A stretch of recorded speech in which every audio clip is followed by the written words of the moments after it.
podcasts you love. From people you trust. This is Twit. Hi, this is Leo Laporte, and this is my Tech Guy podcast. This show originally aired on the Premier Network's 200 radio stations all over the country on Sunday, April 19th, 2020. This is episode 1688. Enjoy. The Tech Guy podcast comes to you from Twit's LastPass Studios. Stay in control when it comes to your company's access points and authentication. LastPass makes enterprise-level security simple for your remote workforce. Check out lastpass.com/twit to learn more. This episode of The Tech Guy brought to you by Manscaped, who's the best in men's below-the-belt grooming. Manscaped offers precision-engineered tools for your family jewels. Get 20% off free shipping at manscaped.com. Code TechGuy. And by LastPass. From access to authentication to passwords, LastPass manages every entry point to your business so you can mitigate risk while improving employee productivity. Visit lastpass.com/twit to find out how they can help you. Well, hey, how are you today? Leo Laporte here. I am the Tech Guy. 8888, ask Leo the number. I'm also the mask maker. The Tech Guy and the mask maker. 888-827-5536. That's the phone number. Anywhere in the U.S. or Canada, if you want to talk high tech, let's do it.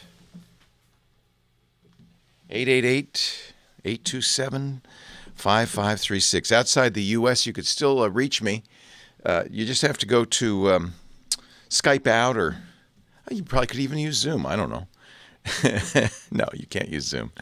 And go 888-827-5536. There's the new iPhones here. Does anybody, if you think about it, the one good thing about all of this COVID stuff is it's focused us a little bit on the things that matter. Life and death, family, friends. And the new iPhone seems so trivial in that scheme of things, doesn't it? I guess I'll tell you about it. It's the iPhone SE.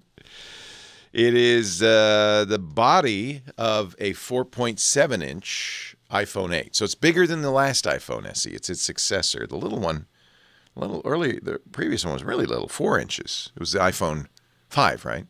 This is the iPhone 8 body-ish. It's got metal outside anyway.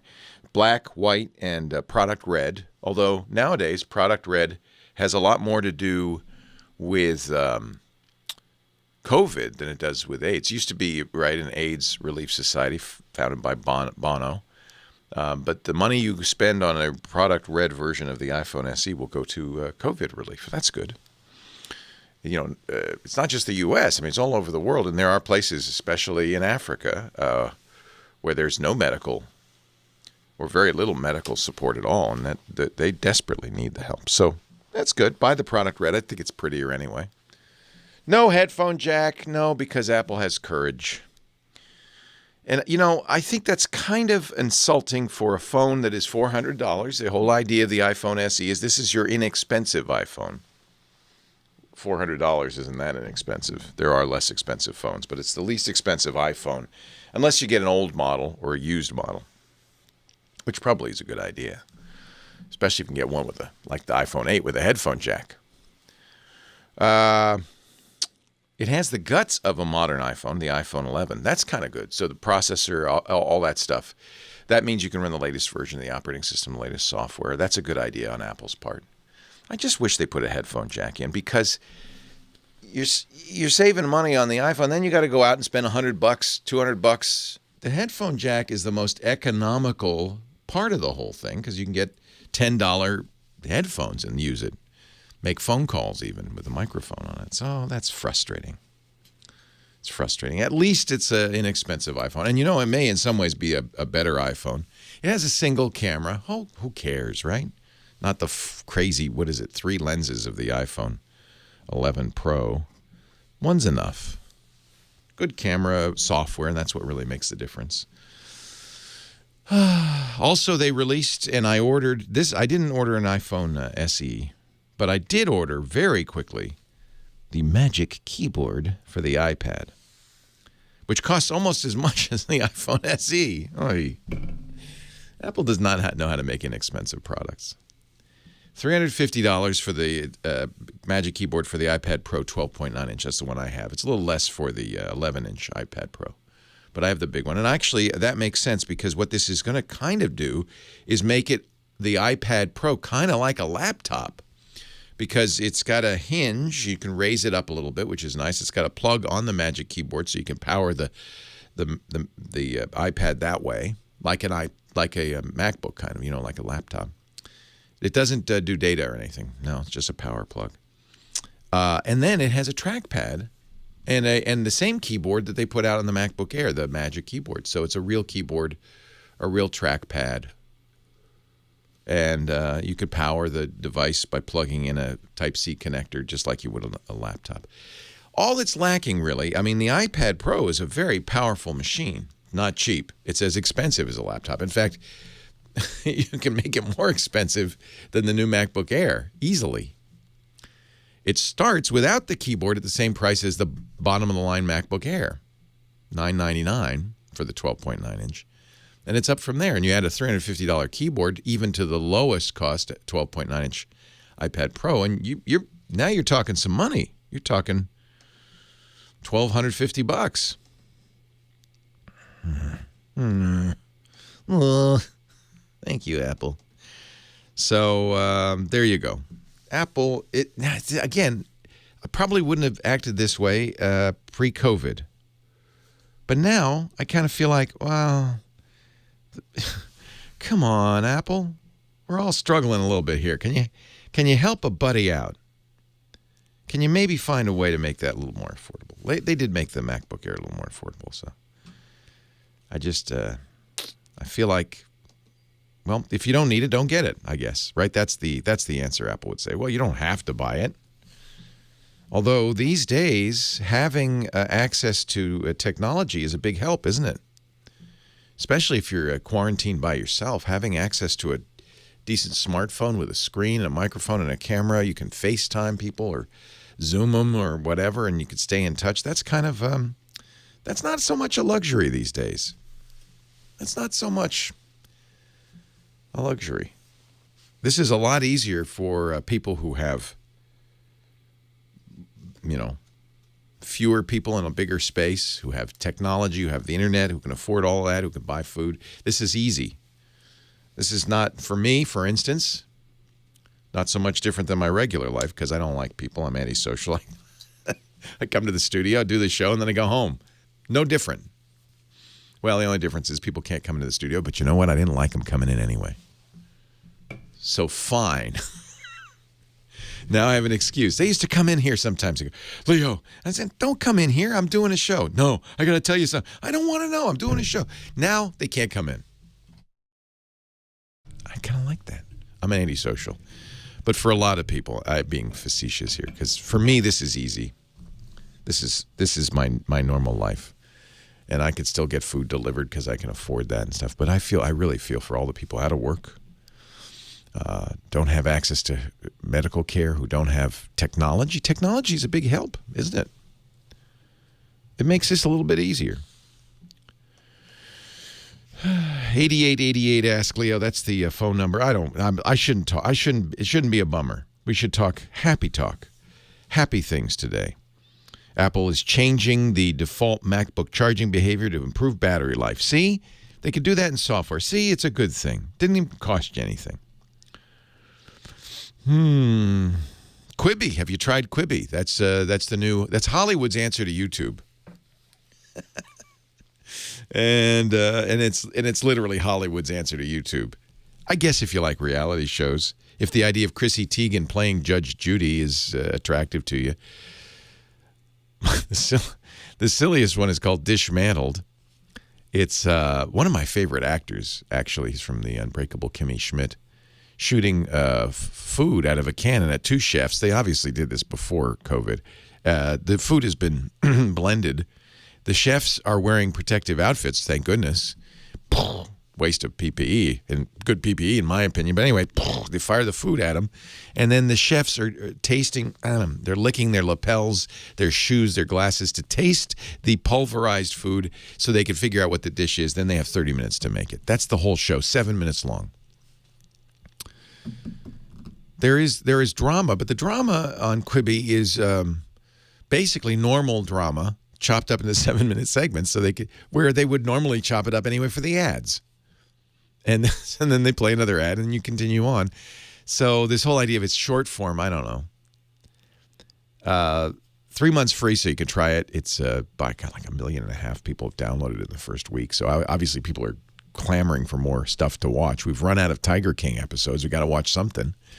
Watching people get shot with food, well, maybe that's the next big thing. I don't hear a lot of buzz around it, though. Try it. Why not? It's free for 3 months. You could probably watch everything in about 3 days. And then, cancel the subscription. 8888, ask Leo the phone number. We're going to go to the phones. The Unbreakable Kimmy Sheffer is here. She will be answering your calls, and we will take those calls on the air. You and me. Website, we put everything from the show up on the website. Is techguylabs.com. It's free. No sign up. techguylabs.com. Ladies and gentlemen, boys and girls, children of all ages, it's time for the Unbreakable Kimmy Shaffer. You know what? She don't take no Shaffer. Hello, Kimmy. Good morning. Good morning. What's happening? Different day, same thing. Same thing. Well, it's been a little weird in here because, I don't let the engineers in this studio. I know. And which means that the normal maintenance that goes on. There is none. There is none. Which means I'm your maintenance guy. So we had a device go out, a solid state device go out, and I didn't have one of my cameras. We shoot video as we're doing the show all day yesterday. So I got up on a ladder. Yeah, you were making us nervous yesterday when you were on that spinning chair. Yeah, it wasn't good. Don't do that, kids. Somebody even said, Leo, unlock the door before you get on the chair. Oh, that's a good point. The door is locked. If I fell, I've fallen and I can't get up. We're going to be breaking the door down. Oh, my gosh. I didn't even think of that.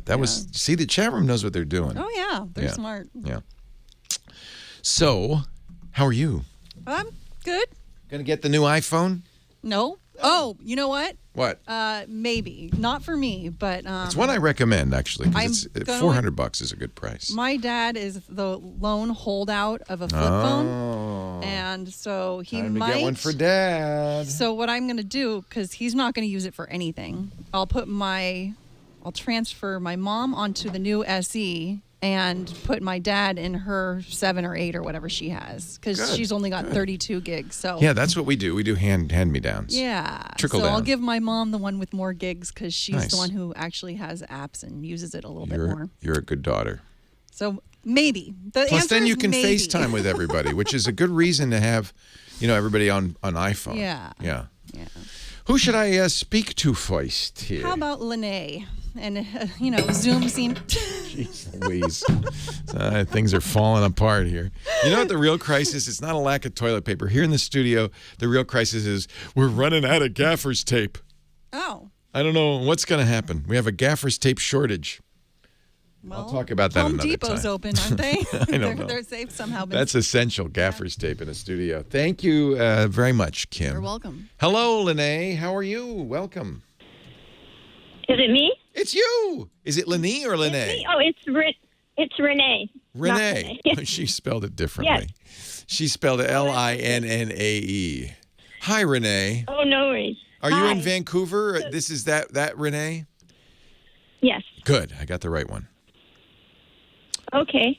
So my question is, what are the risks of someone getting my personal meeting ID on a Zoom account? Oh, that's a great question. Because then they could Zoom bomb you, right? You're in there, and when you set up a Zoom meeting, you get a code that is, I don't know, how many digits is that? 10, 12? It's a long string of digits. And that's the code you use to go in there. Zoom.us/ blah, blah, blah. Is it Zoom.ca in Canada? No, it's Zoom.us. Oh, interesting. At least that's the one we're using. Yeah. The reason I'm asking is I have a Zoom account for work, and it's new. And I've been asked So I'm using it. You're in charge of for work securing the company meetings? No. No? There's default settings. Yeah. But I've been using it for meetings with colleagues. But what's being proposed is that I give access to my Zoom account through work to contractors who will be running support group meetings. So the contractors would get my personal meeting ID. Even if I they're not see. I see. It's not your ID you're worried about in that case, because they're setting up meetings, so they need your access to your account. Is that correct? I will be setting up. Oh, you'll still set it up? The meeting. So you have, as you know, a login and a password that's associated with your paid Zoom account. You're not giving that out. Is that right? Well, I'd have to. Yes, I'd have to, because they'd have to go through my account in order to run the meeting that I will schedule and everything. So they'd have my login, my password, and they'd see my personal meeting ID. So I just wondered what the risks were about the personal meeting ID. Because I wouldn't normally use it when I'm booking the meeting. It will do an alternate. But I understand that somebody else has to. So what I would do to make this safe is you really don't. The real risk is giving them your Zoom ID, because then they can log your password. Your login and your password, because then they can go log in, change the password. Now they own it. They own your account. They don't want that. Right. So what you want to do is you make a second account, another user on your account. Oh, okay. Yeah, I think the chat room is. Do that? Yeah, Yeah, I think so. This chat room is saying, is giving me a link using personal meeting ID. You can access. Yeah, I think you can. I think you can make a secondary user, and you give them a different PMI than the one that yours is. You don't want to give them that. Do you see what I'm saying? Because if they have that, then they have the keys to the kingdom. Boy, this is interesting, because I haven't had this issue with Zoom, and I'm used to all these other problems with Zoom, keeping Zoom bombers out and all of that stuff. But this is a new one for me. The company really, is it a company account or is it your personal account? It's a large organization. I see. And we have a tech department, and they have set up Zoom. Yeah, they should. They should be responsible for this, not you. But it's the accounts in. It's my supervisor is wanting to do it. I think we don't want to ask if contractors can get Zoom accounts, so they're going to go through mine. Is what she's proposing. Yours, if it's not your personal account, but it's company paid, I wouldn't worry about it too much. I believe you can create other users on there with their own PMIs, and that would avoid the problem. Leo Laporte, the tech guy. Yeah, that's so. This is interesting, Renee. So, you're not paying for the account, though. The company is, right? That's right. Yeah. So at least if it gets stolen, it's not your liability. The company's going to have to worry about that. Yeah. Okay. So I guess the only risk, and I would choose to give access to trustworthy people. Yeah. And the only risk, and they all work for the same company. PMI. Oh no, they're contractors. They don't work for the company. I see. Yeah, and the only risk around the PMI part is that if I ever used it, someone else could join the meeting and Zoom bomb me. Exactly. Essentially it. Yeah. Yeah. And or they could, I don't think they can take over your account with the PMI. Okay. It does say you do. It says you do not share your personal links. So, don't your IT department. You should. This is one where your IT department should be handling this, because they probably, if it's a big enough organization, they have policies that you want to adhere to. You don't want to just kind of. This is the IT department's worst nightmare, is that users start doing this themselves, and now the IT department doesn't know what's going on. It's just what my boss is suggesting, and it's my boss, so. Yeah, but I still would pay a little visit to the, just send. Do you have a way to message them or call them? Yes, I do. Yeah. I would just say, hey, this is what the boss wants me to do. What is the company policy for doing this? Okay. Because I think that they should have their own PMI, is what I think. You don't want them to use your PMI. because then they could join your meetings at any time. Right. Yeah, okay. That's a reasonable, you're asking a reasonable question. And even though the boss has suggested this, you're going to comply, but you just want to do it the right way. And it's always a bad idea to go around IT. Is it a fairly big company? Yes. They have staff IT? Yes. Then they will have a policy for doing this. And you're just, tell your boss, your manager, you're being proactive. You want to make sure that we're doing this the company approved way. So you just checked with IT to see what they suggested. That's fair. It's just better than calling me. If the boss doesn't mind that you call me, then you can call the IT department and just say, I just want to make sure that we are following the policies, the IT policies. Do you use your personal email for the account or your company email for the account when you log in? My company email. Yeah. So it's the company's property. So you absolutely should follow IT protocol on this. So it's okay to ask them. And if they say, I don't know, I don't care, then you can then just create a new PMI for these guys. But they may have an opinion. In fact, I'm sure they will, because their whole job is to keep everything secure to avoid exactly what you're worried about. Right? Yeah. So let them do their job. The IT folks hate it when people do their own IT because it just causes problems, right? Yeah.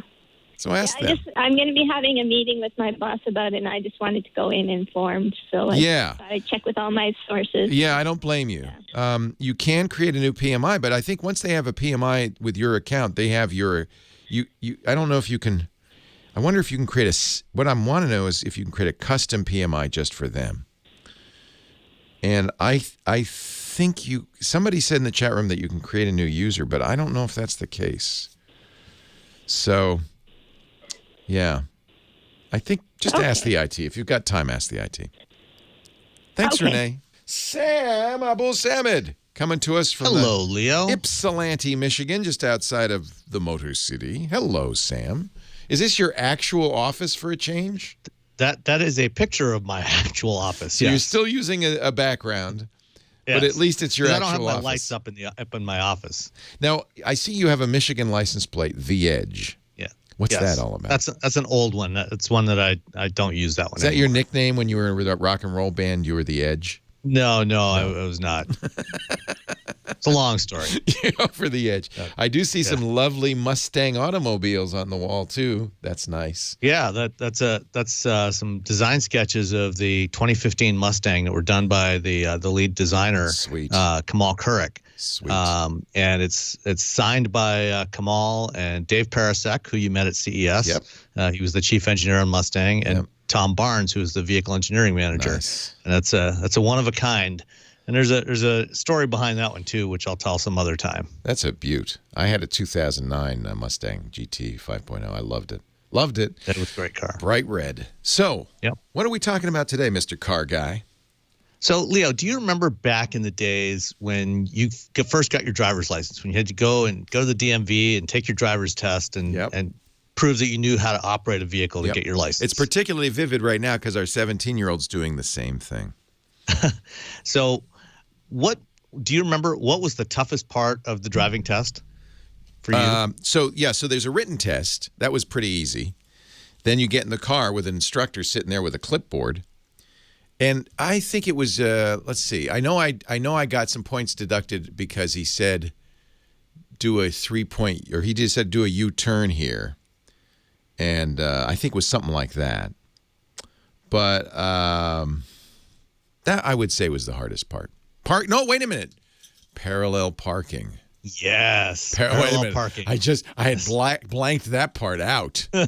Oh, that's the worst. Yeah, parking is always a tough one to learn because you have to maneuver around in tight spaces amongst other vehicles. Awful. And everybody struggles with it.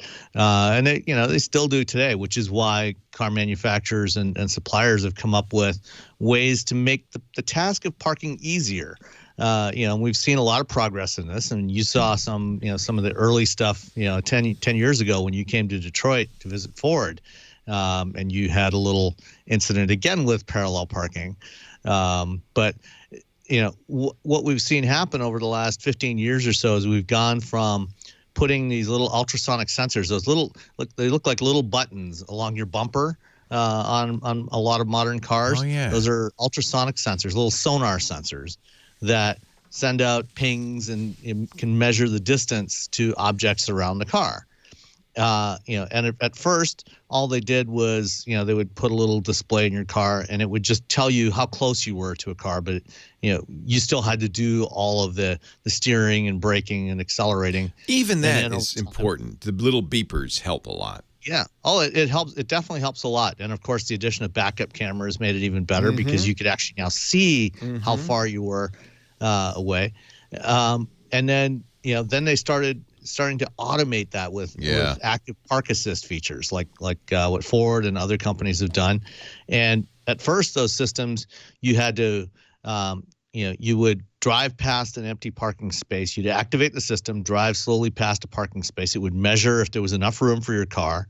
And then when it found a space that was big enough, it would tell you to stop, put the car in reverse, slowly back up, take your hands off the wheel. It would steer the car perfectly into that parking space, and then tell you to put it in drive. It would ease it up a little bit, try to get you centered between the two cars on either side of you, and then then it would tell you to apply the brake, and then put the car in park. And over time, that's they've improved on that process by actually, as they've gone from mechanical shift levers on the cars to electronic shifters for the transmissions on most cars. Now it can actually do that shifting by itself and even accelerate and brake the car. So now on a lot of cars, you're finding these active park assist systems that, it says, okay, take your hands off the wheel, your feet off the pedals, and it'll do the whole process. It'll automatically shift into reverse for you, back into the parking space, center it, and then put it in park and say, okay, we're done. So it's a completely hands-off procedure. Yeah, I have a video of this. I did this when we were at the Ford plant. Oh, I hit somebody. Because they told me, take your hands off the wheel, your feet off the pedals. What they didn't tell me is once you're parked, then put on the brake because it's in idle and it's going to continue to roll backwards, and it did. Yep. Yeah. So that's what they've changed that now that they have electronic shifters. You don't have to do that part anymore. Thank goodness, now it can automatically stop and put you in. I think they did that to me on purpose. I think they knew that would happen. Yeah. They were laughing. There were a bunch of engineers in the car that I hit behind me, and they were all laughing at me. Yeah, well, I mean, you were barely moving at the time. No, so, I didn't. I don't think I did any damage. Yeah, this was actually on the Ford test track, so it was a pretty fancy place to be parallel parking. I think this must be when they first came out with their parallel parking capability. Yeah, it was pretty early on. I think it launched I think Ford launched it in 2009. I think they were one of the first ones to launch it. Yeah. And then since then, they've also added perpendicular parking, so not just parallel parking, fancy. perpendicular. I was so traumatized by that. 3 years I had a Tesla. I didn't even never once use the parking mode. Not once. Well, that's probably a good thing because the first time I test drove a Model S, it had that kind of active park assist feature. Yeah. And at least for the perpendicular parking, I tried to use it a couple of times, and it came so close, and it was clearly, it didn't seem like it was going to stop. And I could never bring myself, to actually letting it go to see if it would actually stop because I didn't want to hit somebody. But I mean, it came within inches of another car, and I finally hit the brakes and said, okay, that's enough. I'll do it myself. Yeah. And a humiliating moment in my life I'll never forget. Yeah. and then the other thing that they have now is Tesla a couple years ago launched a feature called Summon.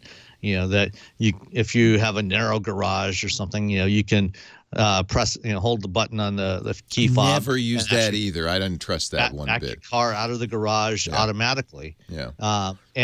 Now Hyundai is also offering essentially the same feature on the new Sonata. They actually launched it last year on their Nexo fuel cell car, and now they have it on the new Sonata, which I'm driving this week. And that one doesn't do any steering. But if you find yourself in a tight parking spot, like if you've parked and somebody is pulled in too close beside you and you can't get the car door open, you can just press and hold the button on the fob. Oh, that's and cool. It'll start the engine, and it'll drive straight out of the parking space, or back into the parking space as well. You can back if it's the only parking space left and it's too narrow and you can't get out, then it'll back into the smart pack, right? Exactly. That's the feature that's what they featured on their Super Bowl ad this year. And I tried it out, and it actually works really, really well. Oh, that's neat. I love that. Yeah. So maybe we don't have to put that in the driver test anymore. No, not until everybody. Everybody has it. It's probably a good skill. Sam Yeah. Abuelsamid, he's a principal researcher at Navigant Research. You got to listen to his Wheel Bearings podcast, all about cars. If you love cars, you'll love it. Wheelbearings.media, and he joins us each and every week to remind me of what a terrible parker I am. He does other things too. Thank you, Sam. It's great to talk to you. Most of us are. Stay safe. Right. Bye-bye. Bye. Leo Laporte, the tech guy. You had to bring up parallel parking. Well, I wasn't going to get into the details of your incident. Do you remember that? Oh, I do. Yeah. It's That week was actually the first time we met in person. A couple of days after that at Maker Faire. That's right. That was a wonderful trip, even in crashing it, because I get to be on the test track. That by itself was cool. Yeah, I mean, for most people, that's not something you often get to experience. And the other thing we got to do, which I doubt they let many people do, is actually go down on the assembly line for the F-150 there in the Rouge River plant and stand on the assembly line. Yeah, they do have a public tour. Oh, they do. For that, okay. they mostly, they have an overhead walkway, and they take you through all the parts of the plant. We were above it, but then they said, "Come on, let's go down," and that was amazing. But a beautiful assembly line too. I mean, just incredible. Oh yeah, it's one of their most modern. It's so sweet. For next time, if you could make a little change in my lower third, my company has been rebranded as of this week. We're no longer Navigant Research. Oh. We are now Guidehouse Insights. Why did they do that? Last fall, Navigant, our parent company, Navigant Consulting, was acquired by another consulting firm called Guidehouse. And so they've been going through an integration process over the last 6 months. And this week it finally filtered down to our part of the company. There you go. Perfect. Does that look right? Yep. That's exactly all right. I've changed it in here, and we'll make a note. Guidehouse Insights. Thank you.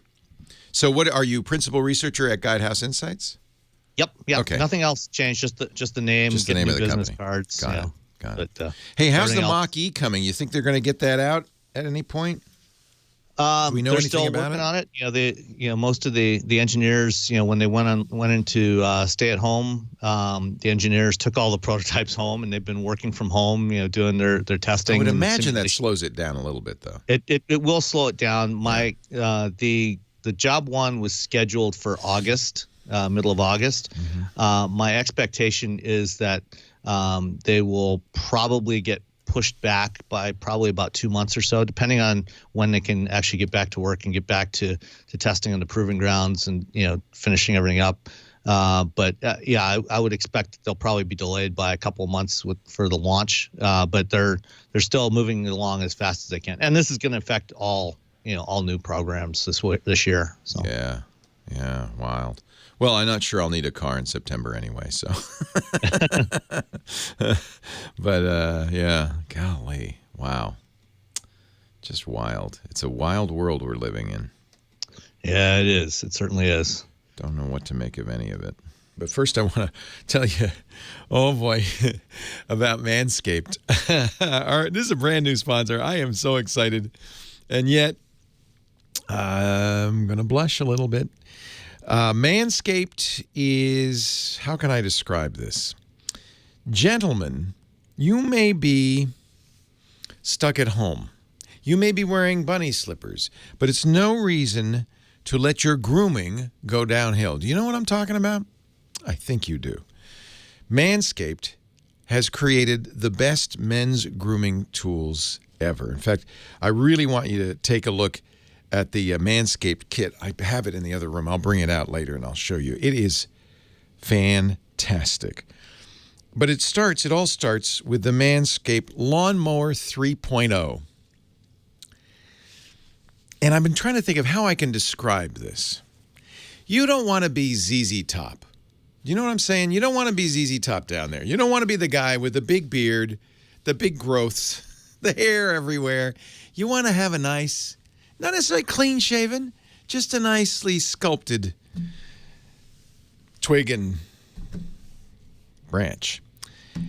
Manscaped Lawnmower 3.0 is their third generation trimmer with a ceramic blade to prevent any kind of manscaping accidents, if you know what I mean. Nick-free, thanks to Manscaped's advanced skin-safe technology. And it is premium. It's battery-powered, so there's no cord to get caught up in your nether parts. It'll last 90 minutes. You can shave all day. One of the coolest features has got a built-in LED light, so you can see everywhere you're going. And the motor now is 7,000 RPM.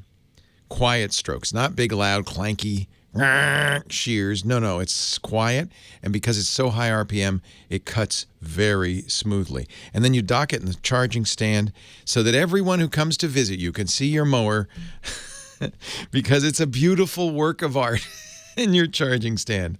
And by the way, when you subscribe, and this is well worth doing, you're going to get a replacement blade refill. So you'll never get to the point where it starts pulling on your hairs, delivered to your door every month. So you always have a sharp, fresh, clean trimmer.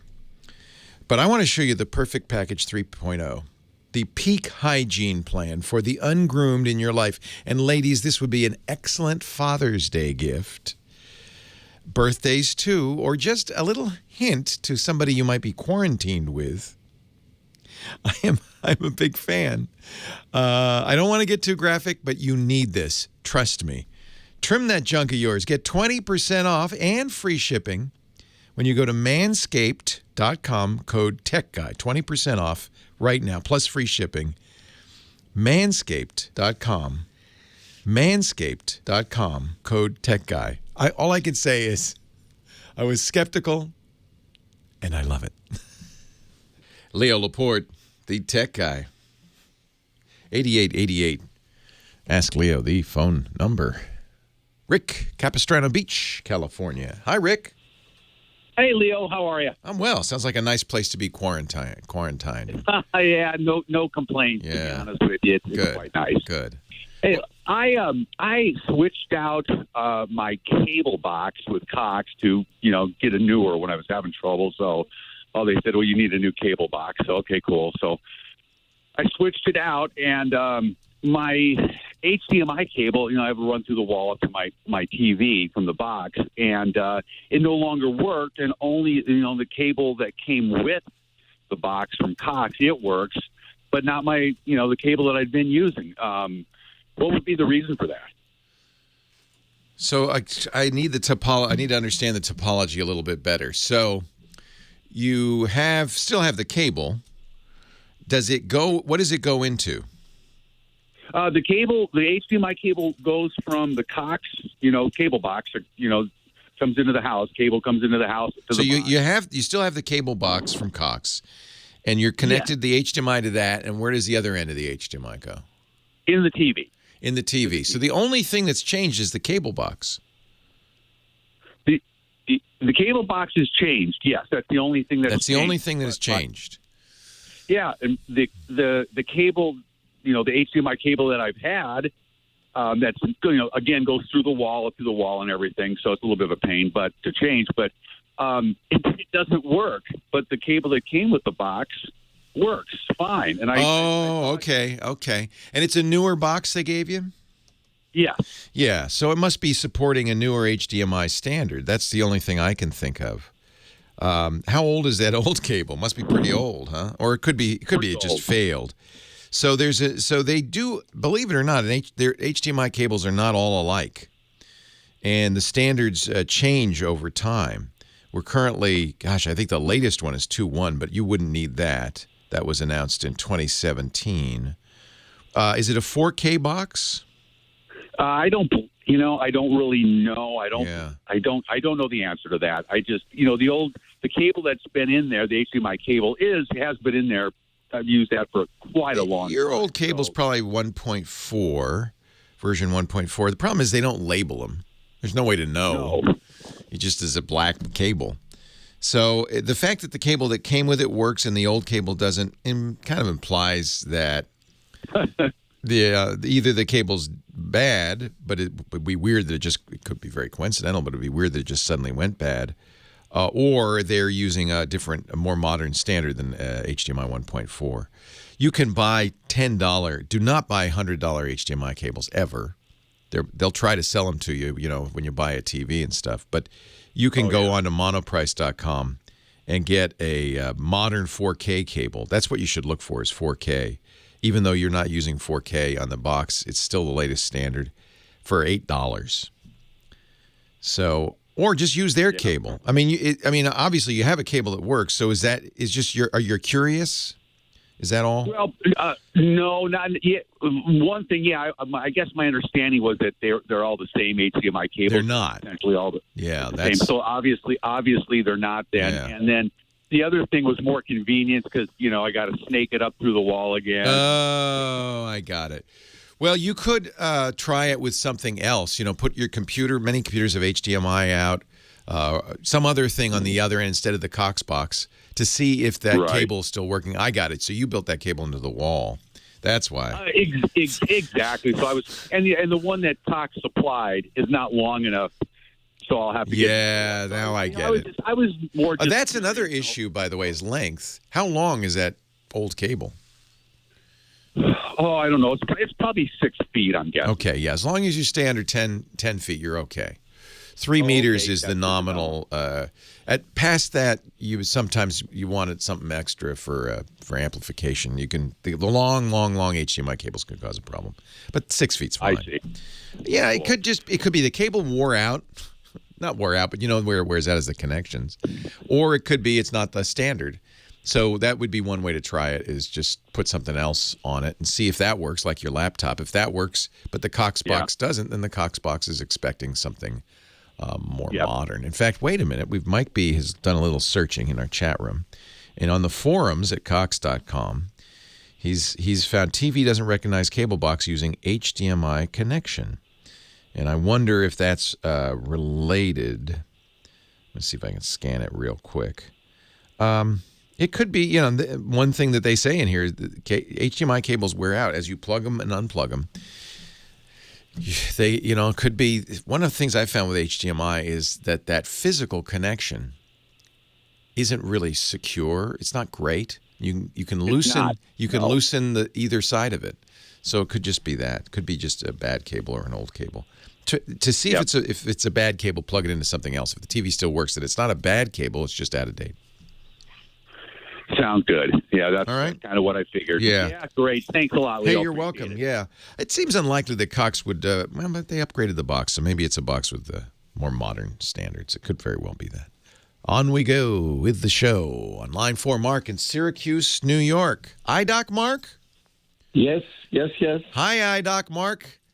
Mark's the guy I mentioned that did the Zoom Seder with, what you said, 50 people? Yeah. Wow. We watched a great one. I'm really fun. glad your callers are not on video because East Coast time and I'm still in bed. Your hair's a little mussed. I've worked in 5 weeks. Your eyes are puffy. Are you still working? No, I haven't been out of the house in 5 weeks. Oh, yeah. We're all looking a little like that. Yeah, I just realized that my beard really turned white. I stopped, using just Tremendo. I'm wearing bunny slippers right now. It's just the way it is in life. I like it. I like it. We're all a little more human now. I know. This is fun. I'm watching you delayed on my iPad because the sound was, the phone call is live. Right. But I got to watch you have your auto accident again. Oh, Lord. You have 2 similar calls in a row because I have a cable matching question also. Sure. I got to switch. My daughter lives in Brooklyn, and she has the MacBook you hated, the Pro with the touch bar. And the bad keyboard. I could live with the touch bar. It's the bad keyboard I can't live with. Right. Well, no complaints from her. All right. She's happy. That's good. The link. He got a microphone, a condenser mic that says it's a professional quality. Oh. It's called a Neewer, Neewer, NW800. You should be able to look Does at it. Does it have a USB interface on it? No, it has. How did I lose her? That's all right. So it has a professional, the thing with the three. It's got an XLR plug. Yeah. So there's got two an things you XLR. need to know. It's a condenser mic, which means it needs power. It needs what we call phantom power. And they have a power box. I'm Okay. looking at the paperwork, and that also has XLR out. Yeah, that's not going to do you any good. That's a pro mic. You need to turn it into USB for her Macintosh. And the cable they have out is XLR to 3.5 audio cable. But she needs to.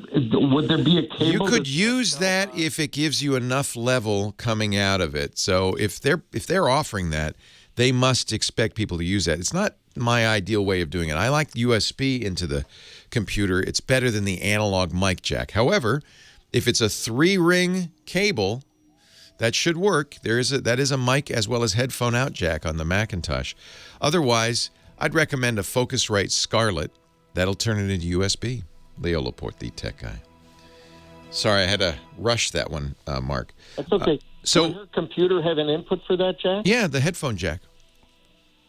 That's a mic and headphone jack, but you'll have to look at the cable that they provide. The little 3.5 millimeter jack should have 3 rings on it.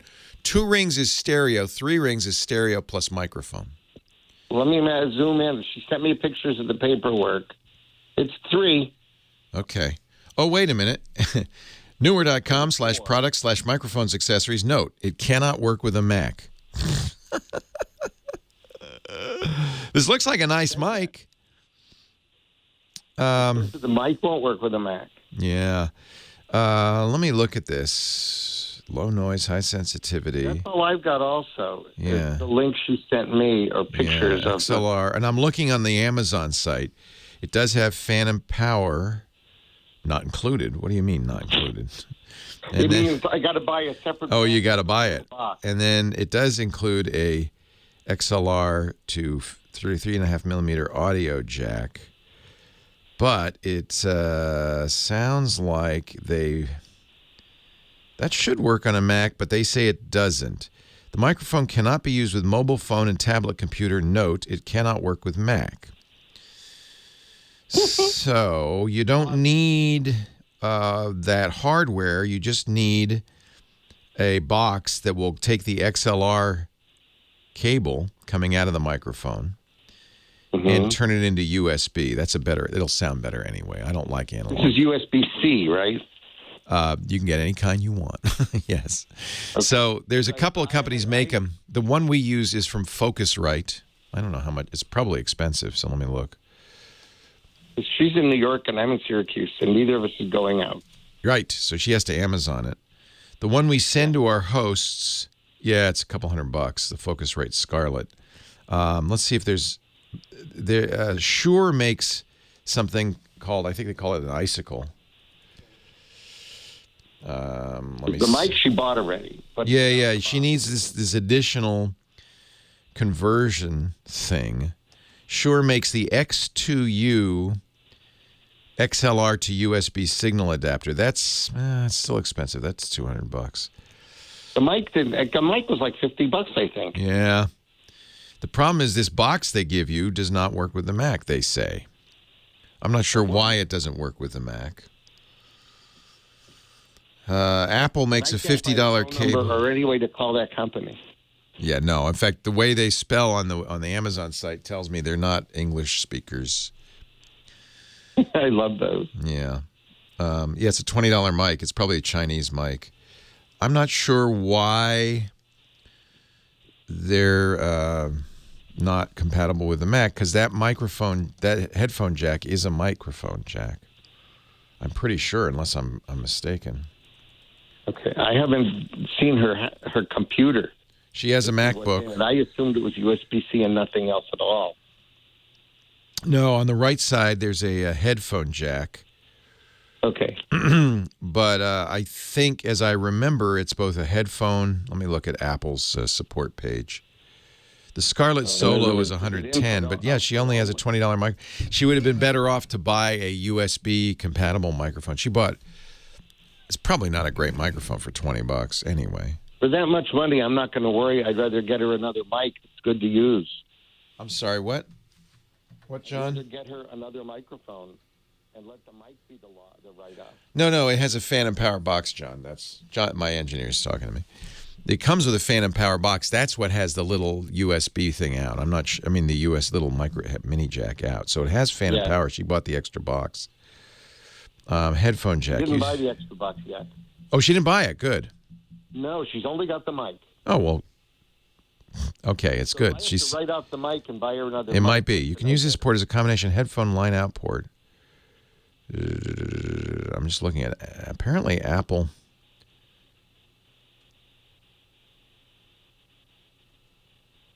Maybe that isn't a microphone jack. Boy, that would be really cheesy. Another mic I should get her. Just tell me what mic. Yeah. It'll go with USB-C. Yeah. She should get a USB. Let me see. There's a variety of companies that make these. The best known is Blue, B-L-U. Let me look. Go to B&H Photo because they're shipping. Amazon is slow on this kind of thing. And let me see if they sell the Rode because that's pretty cheap. Yeah, they do. They sell the Rode. Let me see how much that one is. Oh, it's $169. Never mind. It's not that cheap. I would say get a. So the Blue Yeti, the Blue Snowball's $70. It's not a great mic, but it's okay. What does she want to do? Is this just for Zoom calls? I think she wants it for Zoom calls and things like singing. Yeah. Yeah, her school. She's at NYU, and they're all online now. Oh, that's great. Samsung makes a very good mic as well. Let me just see what the price is on that. That I've had that one for years. They were the originals to make USB mics. Let me see if they still make. Yeah, they're still. It's all about the same price. That's $89. I would say get the Blue Snowball. Because that's the cheapest. That's about $70, and that doesn't need any interface at all. It just plugs into the USB port. And for it to work on her laptop, she will probably have to get a Type A to Type C adapter, but that will work just fine. Okay. Those are cheap. She's got that. Yeah, they sell the Scarletts. She could take that mic, but it's going to take a $109 add-on to make it work. But the one we should look for is Blue Snowball. Blue Snowball or the Samsung. SAMSON Go. That's $40. Thanks. Yeah. I'm sorry. She bought that $20 one. I'm not worried about it. It's a pro level. So how are you surviving? So if your practice is shut down, huh? I'm an employee. So I'm phasing down. I'm 71. Oh. I'm an employee at LensCrafters. And you know what? Full pay. It's nice to work for a big company. They're so big, they don't want to lose the doctors. Good. So full pay. That's lovely. So you're getting an enforced vacation. End of May. That's awesome. That's right. Nothing wrong with that. As long as you still have a job. Of course, you're a doc. They can't afford to lose you. You're right. They want to be in business when this all is over. Dude, the day we can go. Again, there are cities where docs can work, but here, New York State, all malls are closed. Yeah. All practice. Yeah, I mean, eventually you'll go back to work sooner than a lot because you're not inessential. I mean, people need glasses. They need eye checkups. Dentists. I'm also 71. My wife won't let me go out. I don't blame her. So you stay. You and I both. We're staying home. Yep. And I told Lisa, even if the president forces everybody to go out, everybody who's vulnerable should just voluntarily say, "Yeah, sorry, no." And I'm vulnerable. I'm an old man. The people that are going out now and partying and laughing about it will give this to each other and die off, and then we'll all go out. Yeah, let's see if the boomers can survive. I hate to say that. Yeah, we'll find out. All right. Great to talk to you, Mark. Stay safe. Take care. Well, hey, how are you today? Leo Laporte here, the tech guy. Oh, yeah, we're here. Working. Wearing a mask. No, I'm not. Okay, I'm not going to lie to you. Because if you wear a mask when you're on the radio, you sound like this. And I don't think that's a good sound. So I just keep everybody out of the studio. 8888 Ask Leo is the phone number if you want to talk. That's safe. 888-827-5536. Toll free from anywhere in the U.S. or Canada. Outside that area, you could still call, Skype me. That's okay. 8888 Ask Leo. We'll go back to the phones right now. Line 3, Bob in Leonia, New Jersey. Hello, Bob. Hello, Leo. We've spoken a couple of times, and you've always been the light of our life. Oh, you're so sweet. Thank you, Bob. I appreciate it. Oh, we appreciate you. Oh, thank you. Before I get to my actual question, I would like to ask for a favor with the Tech Guys Labs. Often, I go back to the Tech Guys Labs and listen to the show. Oh, nice. Thank you. It's better than a lot of the reruns that are on TV now. And I find that over the years, I need more simmering time sometimes to absorb things. I know the feeling. So, any case, one of the requests I'd like to make Sure. is that at the top of the show, when you start each day, you go on for, I don't know, 10, 15 minutes sometimes, and you want a way to skip that? Is that what you're going to ask me for? I love it, and I want it on the Tech Guide Lab so that I can go back and listen. Oh, thank you. My sermon. I call it my sermon every Sunday morning. Good. And I'm sure there's a lot of us out there. We appreciate that because it's not necessarily answering a specific question that we have, but it's giving us information to think about, right? And that's the point of it, yeah. It's kind of a setup. Every talk show host does it, and I just got in the habit over the years. Most of the time they do it because there's no phone calls yet. So they're stalling for a little time. They call it, in the business, they call it the churn. And in the news talk shows, they use it to propose, a bunch of topics, usually from the current news. I used to think of it that way, but nobody ever wants to talk about any of the things I mentioned at the beginning of the show. They just want to know why their printer won't work. So I gave up on that. But, I'm glad you like it.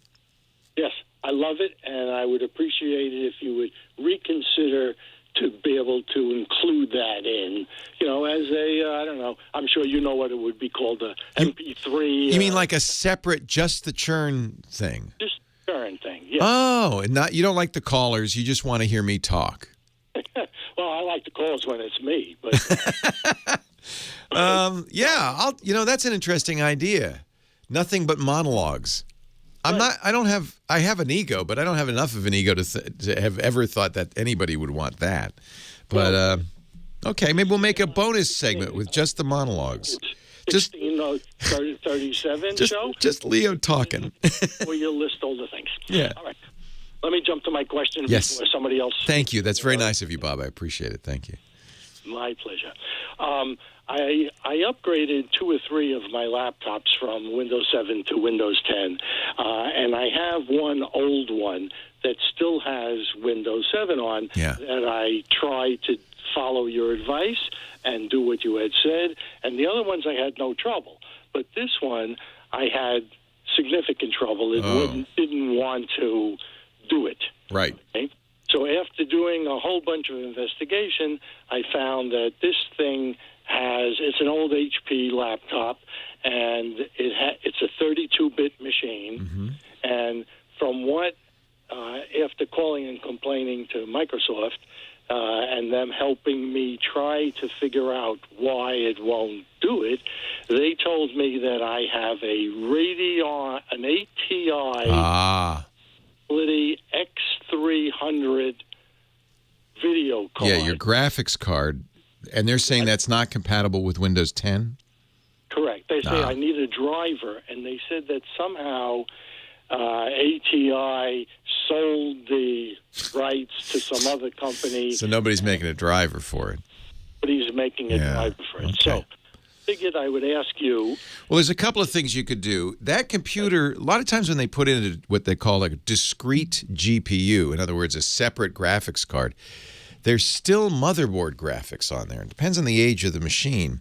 But it may be that everything will work just fine if you take that card out. And here's how you tell.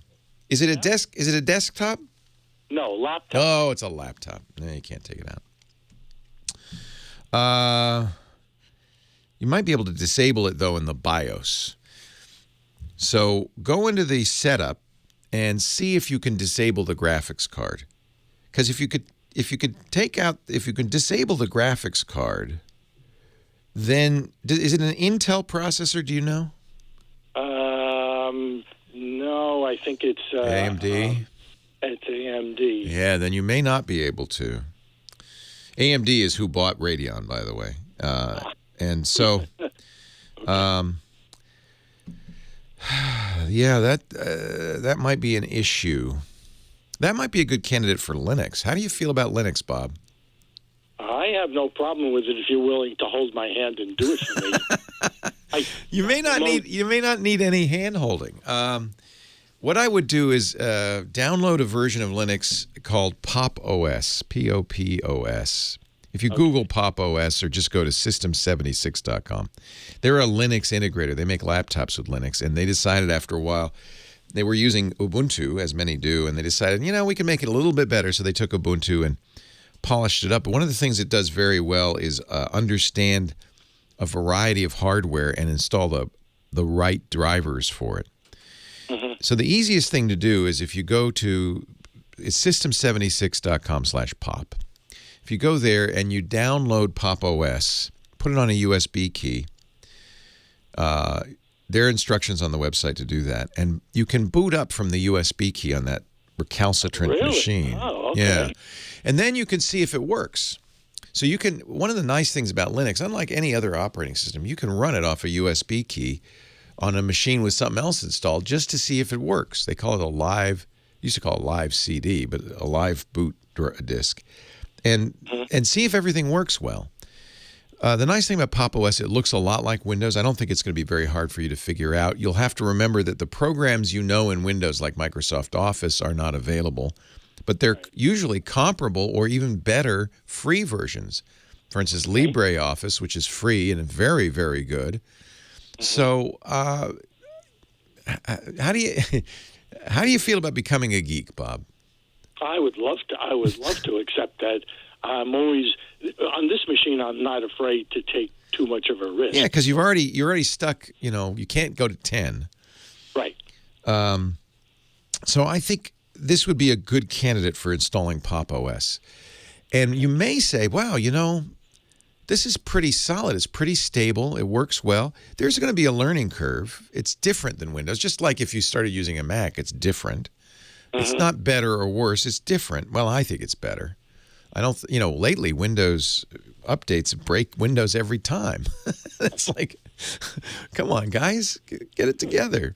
So this might be an opportunity. This is a good example. You have an old video card, and Microsoft and the manufacturer have decided, it's not worth keeping up to date.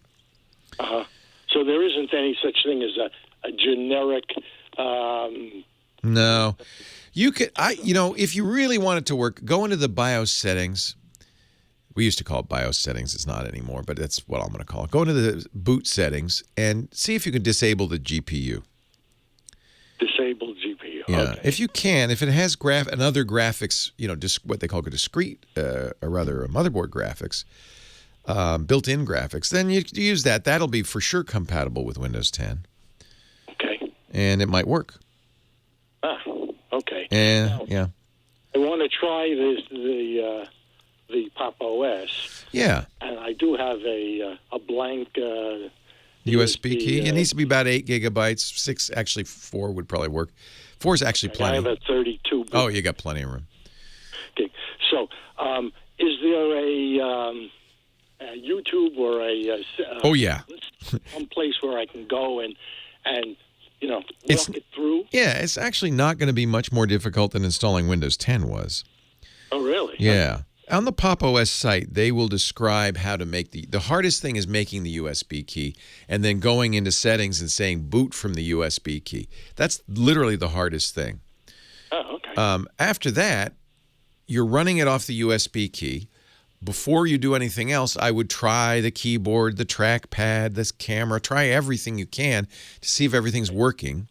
99% of the time it will, including, by the way, that graphics card that's no longer supported by Microsoft. Everything should work. It should be a little snappier. And if everything seems fine for you, then there's a button on the desktop on this Pop! OS desktop that says Install Pop! OS. Wow. You click that. You can walk through it. Pop! OS has an easier installer to use than Windows. It asks you fewer questions. It just does it. You'll be wiping everything off the disk in most cases. So if you have anything you want to save on that computer, copy it off. Okay. But that's a good idea to do that. You want to start from scratch, erase everything. Yes. And you gotta. What I had to do is I got the Windows 10 installed to some degree, but then it wouldn't work. And then what Microsoft has suggested I do is wipe out Windows, the mess that I made, and put in a new Windows 7, which is what I have now. Yeah, but you don't. But that's a bad choice because there's no security updates for Windows 7. Correct. And it's very, very slow, and I keep getting this message saying, you're out of date, you're not up to date, you're aware, don't do it, don't use this. What Microsoft is telling you is you need a new computer. You can't use Windows 7 anymore, and we won't put Windows 10 on it, so buy a new computer. And I don't like that answer, so put Linux on it. Yeah. Consider it an experiment. You're not out a computer, you're out one already. This is a perfect opportunity. And you know what? You're going to make mistakes. Things are going to go wrong. You're going to bang your head against the wall a little bit. But you got time, right? This is a learning experience. Sure, very good. At the end of this, I think you'll have some real confidence that you kind of know how this stuff works. You'll be helping your friends do it. Okay. Okay. How are things in Leonia? You know, I've told you before, but this is where my mom and dad met. Yes. They were both living in Leonia. Yes. Well, we're quarantined, or whatever you want to call it. Yeah, New Jersey's the hot spot right now. It's still a great town. We really love being here. Yeah. And the town has managed to keep all the services going and everything going. And the only thing, it's getting more and more difficult, even just ordering groceries to be delivered or anything. That's true everywhere. Yeah. Yeah. And that's not only us here. I mean, I told Lisa, I told my wife this morning, we should buy a farm. She said, no. She said, no, we're not. She said, because you won't do anything and then I'll have to grow the crops. I said, no, I'll help. She said, no. It's tempting, though. Wouldn't you like to be self-sufficient? Yep. Bob, great to talk to you. Stay safe. Stay healthy, okay? Thank you very, very much. All right. Take care. And have fun with Linux. It's really fun. Leo Laporte, the tech guy. Coming up, Chris Marquardt, our photo guy. He's a little under the weather. Not COVID, good news. But he's not feeling too well, so he's going to take the day off. But good news, we have some in the can, as they say, a pre-recorded episode for when we thought he was going to be in Ethiopia, which was canceled, of course. So Chris Marquardt will still have a photo assignment coming up for you in just a little bit, if you like digital photography or actually even film photography. Tom on the line from Warren, Ohio. Hi, Tom. Hey, Leo. How are you doing today? I am great. How are you today? Oh, enjoy. I'm waiting for some sunshine out here. Just getting some grass cut. Did you get snow? I know they got snow back east. Yeah, 2 days ago we had an inch of snow and it was 33, and today it's 60. Come on, spring. Come on. We need something. Give us a break. I can't wait. Give us a little break, nature. That's all. Just a little break. Right. We need that. Hey, I'm talking iPhone 11 Pro. Okay. And I got a message last week. It said, your phone is almost full. Oh, I hate it when that happens. Geez Louise. I said, let me look. And so I started dumping a few things here and there. And my question for that is, I used to be able, you plug the phone into the computer. Yeah, you don't do that anymore, do you? No. Yeah, I drop a take 5 playlists off and put 3 playlists on, so I wouldn't have so much space. Those days is gone. Is there a way that you can still dump playlists off? Yeah, there is. You can do it on Wi-Fi. So what is the first thing to do when your phone gets full is you go to settings, and you can just do the, about this phone. It'll tell you what's on there. So you want to know what's taking up all that space. So in your case, it's songs. It's not photos. It's not videos. It's songs. I took care of the photos because I keep a backup for those Google Photos and good. Yeah, Google will delete the extras. Yep. Or if you turn on iCloud Photos, it'll automatically purge old photos from your phone and just keep little thumbnails on there. So there's good ways to do that. So it's music that's really filling up your music. Yeah, I got 11.2 gigabytes on there. Yikes! How big is the phone? I don't need it. No. It's 64. So yeah, that's a pretty hefty amount of music. Yeah. And you want to just delete playlists, right? Yeah, I was going to delete some of that stuff on there because I think most of the time now I'm just streaming everything. Right. I have Apple Music. So you can do it on the phone directly. Go back into the settings, go to General. Instead of About, go to iPhone Storage. The About was just telling us. Yeah. Right. And you can start reviewing large attachments, offload unused apps. But if you go to Music, and that's how you know how much you have, you'll see, what you got on here, and you can start deleting stuff right from there if you hit the Edit button. So I don't know if it goes by playlist. If you want to go by playlist, the problem with deleting playlists is I feel like you might just delete the playlist, not the song. So I think what you're going to want to do is do what I'm doing right now. If you could see me, you would know. Is I'm looking at it. Yeah. It's sorted by artists, and so you could just go through and say, I don't really need any Amboy Dukes music anymore. My Alice Cooper collection, I could throw that out. And that's one way to go artist by artist and delete songs. You can delete all songs if you want. Now remember, one of the you don't normally connect to the computer, but you still can. It's just a different system with Catalina. So you can still get a lightning cable and connect it up to your PC or your is it a Mac or a PC you've got? Yeah, I got an iMac. Okay. An older iMac. Did you update to Catalina? Because you'll notice they've changed everything. But there's still the ability to sync, and you can still go into the Music app and delete stuff, too, from there. So you can do it either way. That hasn't gone away. Leo Laporte, the tech guy. Yeah, I feel like... you need Catalina, huh? No, you don't need... So do you still have iTunes? Yeah, I still have Okay, so that's what happened in Catalina. They got rid of iTunes. And they replaced it. If I update to that, I lose my iTunes. Don't update. You have an old computer. There's no reason to. Yeah, I don't think I am because it's 9 years old and I don't even know. No, it may not be. So the only reason I ask is because how you do it differs in Catalina. But if you're still, you have iTunes, you can just go into iTunes and say, right. What I usually do is you can say sync checked songs only, and then you can go through the things that you want, check them. Uncheck stuff you don't want, and it'll remove from your phone. Or just check a few playlists. Delete the playlist by half, and then see what the storage says. Yeah, exactly. Okay. But, so you have your choice. You can either do it directly on the phone, which I find convenient, and even if you've never connected your phone, you can still do that. Yeah, I haven't had the last 2 phones. I don't think I've ever connected. Yeah, Apple doesn't want you to have to anymore, that's for sure. Yeah, because that's what I'm wondering. I was just wondering if I would delete everything that I had, the physical, MP3 or whatever files they are on the phone. How does Apple know that I have that? Because I had that iTunes Match before, and I don't even know that I really even need that if I have Apple Music. Match comes from your computer.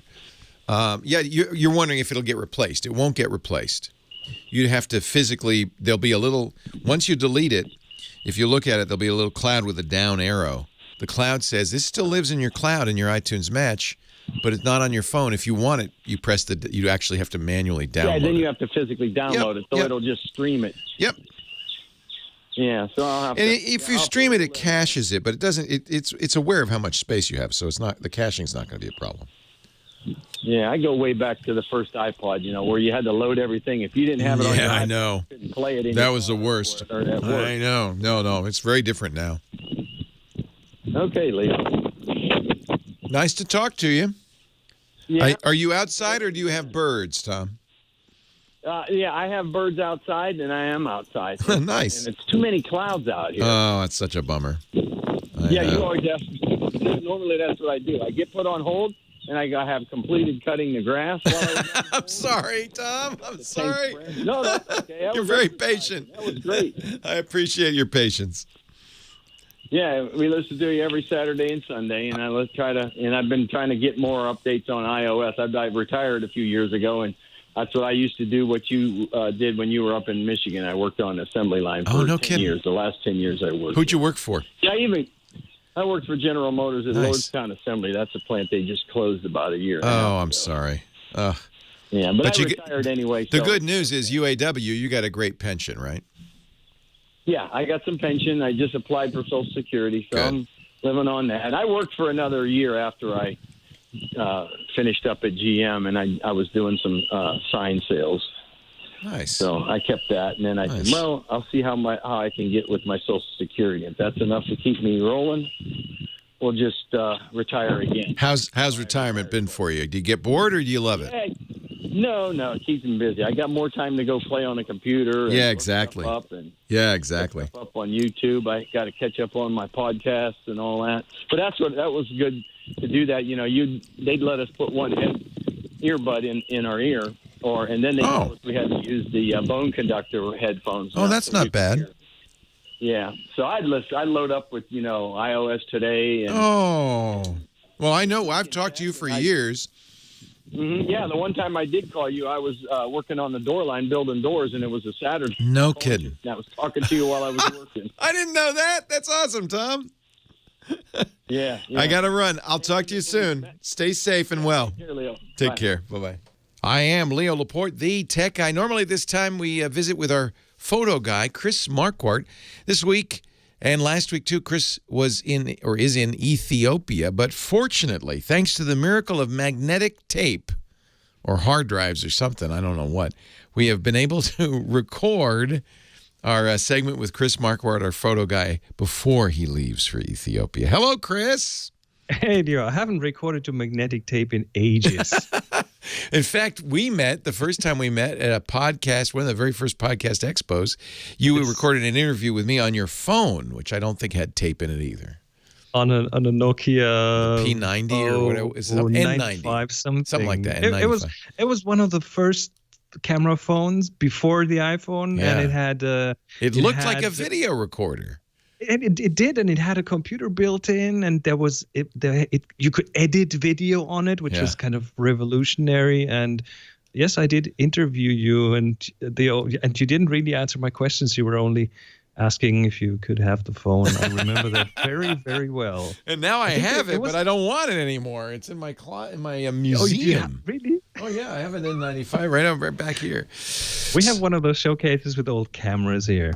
Yeah, it's fun. Well, what are you going to do with the old junk? I mean, especially if you wait too long to sell it, it's not worth anything. So it makes for a good set. That's my museum. Exactly. Yeah, I see a few things behind you, like that old. Do you still use that view camera on the sticks behind you? Oh yes. That is still nice. A thing that, and it's amazing. I even hold workshops with it about it. Large format photography is just a good teacher. Film photography is a great teacher for digital photographers.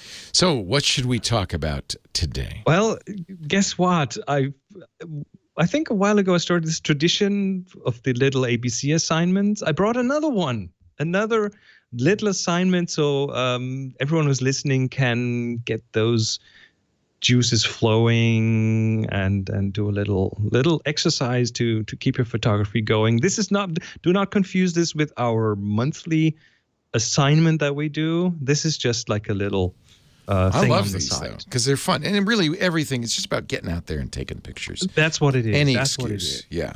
So ABC assignment, again, one with the letter A, one with B, and one with C.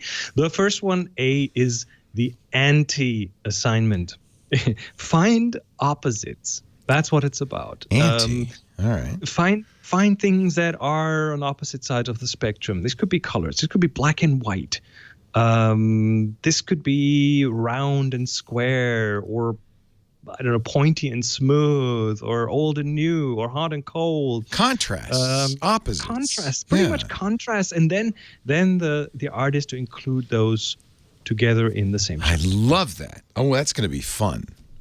And it's a challenge. It's a bit of a challenge, but once you start thinking, once you program your mind to think in a certain way, you will find these things. You will program yourself with a pattern, and you will see these things. And when you see them, then try to find a good way to get those in a shot together, and then share them on our Flickr group. We have little discussion threads about these things, and I will certainly, when I come back, I will certainly look at them and see if I find anything. So our moderator, it's at the Tech Guy group on Flickr.com.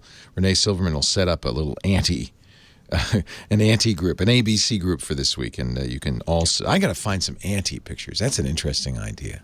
I like that. So that was A. B is brightness. Brightness. And this is more of a technical exercise, or slightly technical exercise. It doesn't really matter what camera you use. Could be a smartphone, could be a DSLR, or anything in between. The thing is, it's about exposure. It's about getting that brightness and exposure right. So what I want you to do is find something bright and then play with the exposure. Because I mean, here's what you would often do. You point it, let's say, at a light source or something. You point a smartphone camera at it, and then you tap on that thing. And that sets the focus, but it also sets the brightness. And it will often go too dark. So what I want you to do is correct that exposure.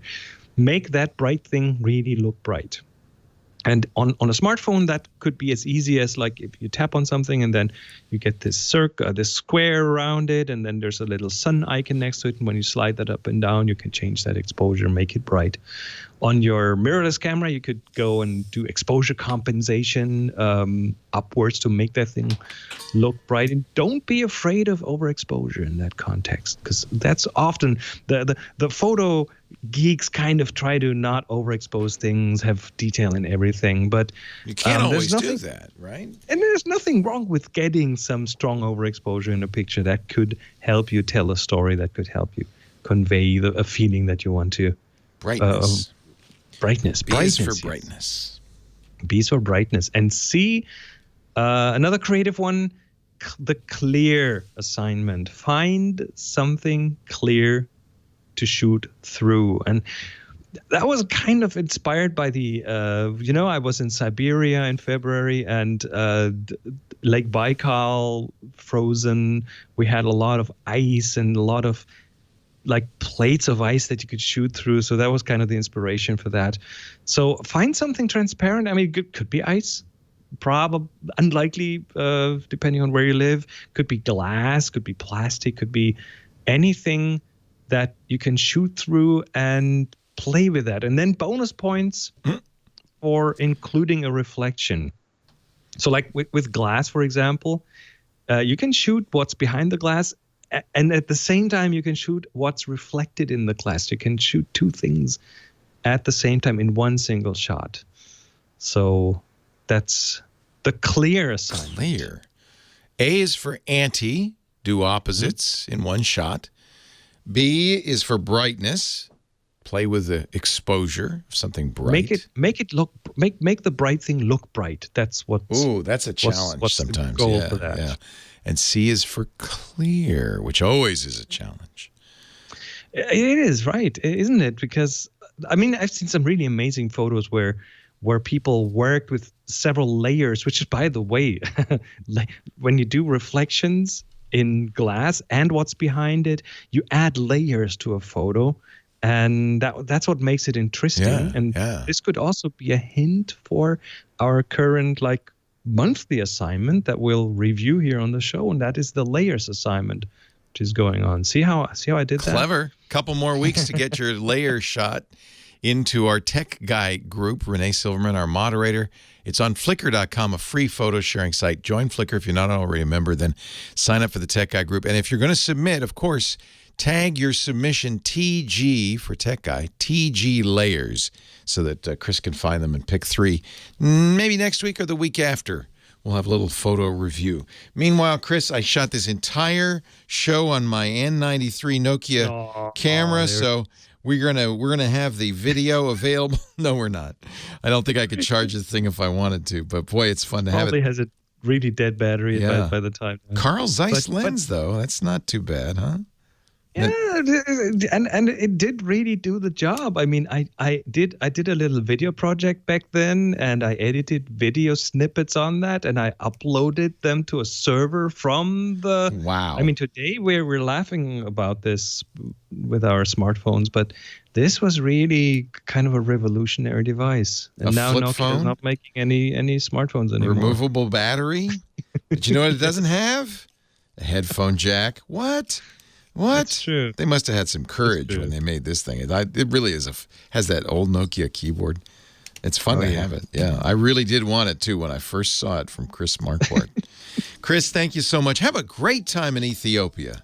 That is going to be a lot of fun. Chris's workshops are featured at discoverthetopfloor.com, and we'll look for your pictures about Ethiopia there and on Flickr at flickr.com/Nubui, N-U-B-U-I. Safe travels, Chris. We'll see you next week. He'll be back live with us. Leo Laporte, the tech guy.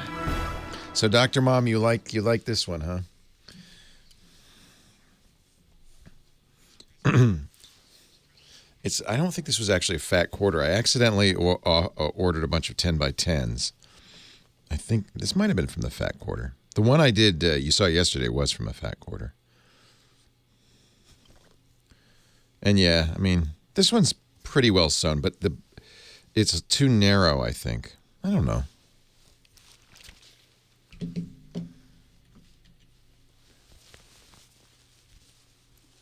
And this has bias tape also for the, oops.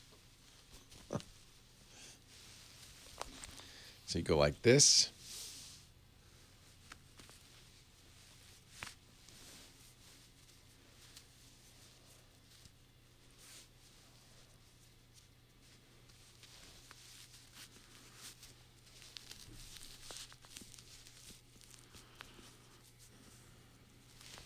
Fortunately, I'm so paunchy that I think my cheeks seal it here.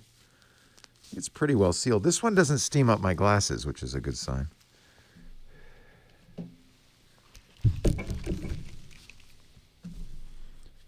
Yeah, I like this one. I like the pattern. Then the first two I did were they were the batiks, so they were kind of, I've ordered 3 sets of quilting squares from your sister. Our show today brought to you by LastPass. You know me. I've been using LastPass. I've been recommending LastPass. This has been one of those products that I've been talking about for more than a decade. I mean, since they started, I was a fan of LastPass. I'd used other password managers, but once I found LastPass, it was like, this is it. First of all, it works everywhere. Mac, Windows, iOS, Android, Linux. It's got Chrome plugins, Firefox plugins. It's just the easiest to use because I can get to my password vault anywhere, anytime. It's also, in my opinion, and I'm not alone, Steve Gibson looked at the source code and worked with their creator, Joe Segrest, and Joe showed him everything. And Steve said, yeah, this is impressive. They're doing everything right. LastPass doesn't even have the keys to your vault. Only you do. And your data is only ever decrypted on your device. So that means you can trust it. It's basically a secure enclave for every device you use, whether it has physical hardware secure enclaves or not. And that's really nice because I can use LastPass. I use it for everything: passports, driver's licenses, social security numbers, anything that I want to keep and keep private, I keep in my LastPass vault. Now, if you're in business, you ought to know that LastPass has an enterprise solution too. I've been using LastPass Premium for years. Then I went to Families because it made it easy to share the passwords. Plus, I could designate my wife as my emergency contact, my emergency access. If something should happen to me, she can ask for access to the vault. That's really nice because it means she can get in and settle my estate. We don't like to think about it, but that's important. So that was in Families. But once we realized we needed LastPass to work back 3 or 4 years ago, we started using LastPass Enterprise, and that has been fantastic. And now as you have employees going home, as we do, working from home, man, you need LastPass. You not only have phishing attacks, coronavirus related, huge uptick in those. LastPass protects you there because it will never fill in your password credentials on a malicious website. It checks, is this the real deal? No, I'm not going to do it. And in most cases, your employees don't even have the password, so they can't go around it and say, yeah, well, I'll enter it. No, they don't know it. Regardless of where or how employees need access, LastPass makes sure they have secure access to every work application they need, often with single sign-on, which I love. They don't even have to know a password. They just say, yeah, that's me on the phone, and they're in. It's 1,200 plus single sign-on apps that work with LastPass. And, of course, if you've got them on VPNs, you're going to love it because LastPass adds a layer of biometrics to their VPN login, so it's even more safe. Fingerprint, Touch ID, Face ID. That's really huge. LastPass has an offline mode, too. They may be in an area where they can't get online. You can still have offline password management, even multi-factor authentication. And LastPass lets employees, and we use this all the time, share passwords across teams. So it's very easy to onboard a new employee in a team. You just give them access to the ops password vault or the business office password vault, and they have everything they need. For admins, nothing better than LastPass. 100 plus, settings that you can enforce. So, for instance, we make sure they use two-factor and extra strength passwords, things like that. And they have a globally dispersed, ready-to-respond support and success team to let you get started. Increased security doesn't have to be more complex. It doesn't even have to be less convenient. You need to learn more about LastPass for your home, for your business, for your life. LastPass.com/twit. LastPass.com/twit. Find out how they can help you, just as they've helped us. LastPass.com/twit. Thank you, LastPass. We're here in the LastPass studios. Thanks to you. They're keeping us on the air during COVID-19. LastPass.com/twit. Leo Laporte, the tech guy. Just a word, that earlier segment with Chris Marquardt was pre-recorded. He did go to Ethiopia. He came back very shortly after that. And if you go to Discover the Top Floor, his website, you'll note that there are no more photo excursions planned for the foreseeable future, the indefinitely postponed, as one would expect. So don't listen to his segment and say, Chris, come home. What are you doing? No, those were recorded before we were in quarantine. In fact, they were recorded before a new assignment. So we mentioned the layers assignment. That's the old assignment. We've already reviewed that one. Chris Marquardt's current photo assignment is My Home. Aw. So because we're all at home, right? So take some interesting, innovative, unusual photos of the place you're stuck right now, your home, and upload them to Flickr. That's where we do these assignments, flickr.com. It's a free photo sharing site. It's awesome. Really like it. And then what you're going to want to do is tag it with TG My Home, or Tech Guy My Home. That tag is a way of indicating that you want to submit this as an assignment, and you have to submit it to the Tech Guy group. Renee Silverman, our moderator, will see it and say, "Oh, this is a submission for the TG My Home assignment," and she'll welcome you and thank you, and we'll put it in the pool. And then when Chris gets back in a few weeks, I think we're due in about 2 more weeks. He'll do the review. He's a little under the weather right now. He says not COVID, but you have to wonder. How do you get sick if you're in quarantine, right? Where are you going to get those germs? If you're really doing your quarantine, right, you're not going to get the flu. You're not going to get the colds. You're not going to get anything, I would think. We're all a lot healthier, if a lot more bored. Gabriel, Brooklyn, New York. Hello, Gabriel. Leo Laporte, the tech guy. Yes, hello, Leo. Hello, Gabriel. Is this call for help? Kind of like it, isn't it? That's my old TV show. You remember that, Gabriel? Oh, yeah. I used to watch on Tech TV. That's right. Call for help. Hi, Leo Laporte. How may I help you? So, actually, I was calling because last week I purchased a new computer. Yeah. A desktop computer. I'm the type of person I like to have a desktop and a laptop. Yep. If you can afford it, it's nice because the desktop can be more powerful. It doesn't have to be portable. It doesn't have to have good battery life. So you can put lots of power in there, and then the laptop, that's more convenient. Right. Well, I like the desktop for games and stuff like that. Yeah, exactly. Sure. So my question is, I know that they have one Ultra M.2 socket that I can put an SSD in there. That's right. But how do I know which one I can put in? Because it doesn't really specify too much on exactly which one to put in. It doesn't. Does it? It's an NVMe, probably, right? M2 does not assume NVMe, so you want to first of all see if it's an NVMe. It should at least say that. Well, it says one Ultra M.2 PCIe Generation 3. Okay, that helps because now you know the bus speed. The M.2 format is a specific physical socket. And it looks a little bit like a RAM chip if you've looked at it, but at the one end, but one of the short ends, not the long end, at the one end, unlike a RAM chip which has pins on the long end, this will have pins on the short end, and there's a little notch in it so that you can't put it in backwards. And then there's a single tap screw that holds it in place. You put it in, you screw it down, and that's what holds it in place. Sometimes there's a clip on the back. There are a variety of M2 drives. But if you've got PCI 3, I think there's probably nothing you can't use in there. So I don't think you need to worry too much about the specification. So generally, the best ones are made by Samsung's EVO M.2s are very good. I actually recently used one, for a cheaper one from Sabrent that works fine. So that's kind of what you're looking at is price, performance, and how much you are willing to spend. Remember also... It doesn't matter necessarily which one I buy then. Yeah, I don't think so, given that it's PCI 3. But you do, you do want to figure it out if it supports NVMe, because I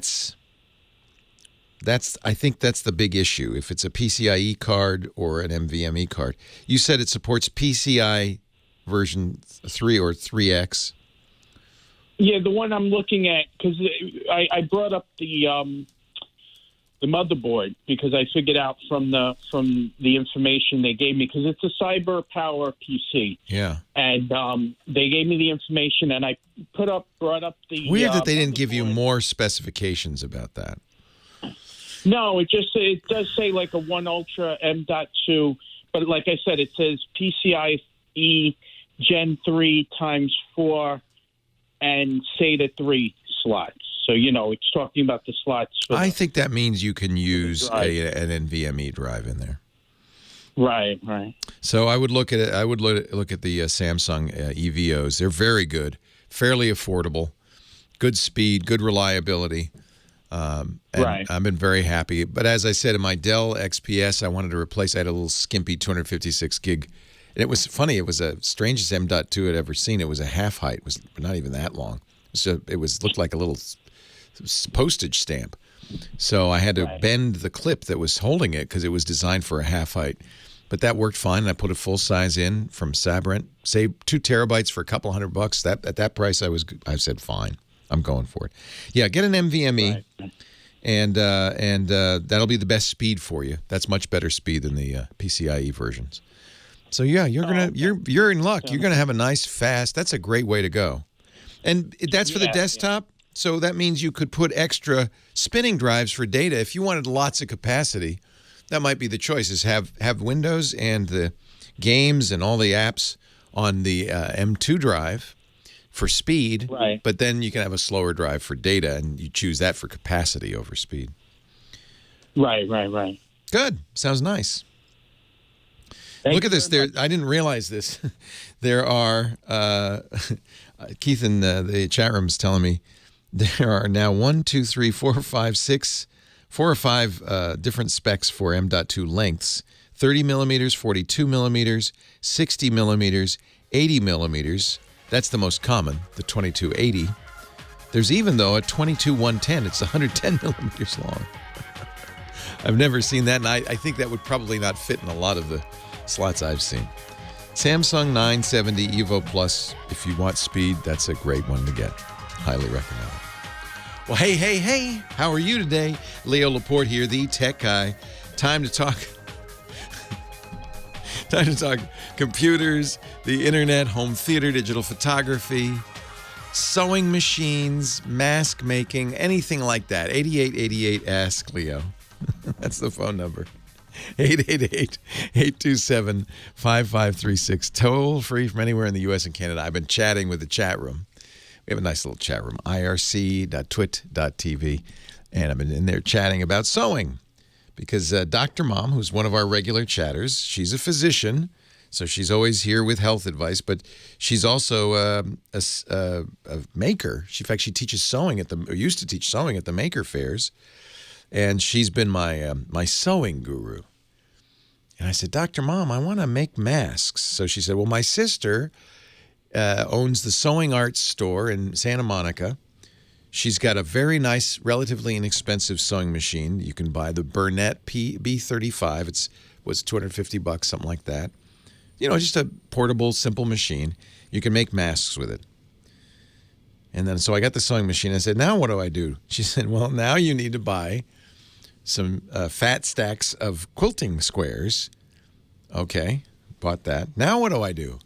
Well, you need to buy some bias tape for the ties, and you need to buy some thread, obviously. And do you have an ironing board? No. Well, you need that, too. By the time I'm done, these are very expensive masks. But it's kind of fun. It's kind of fun. I'm enjoying it.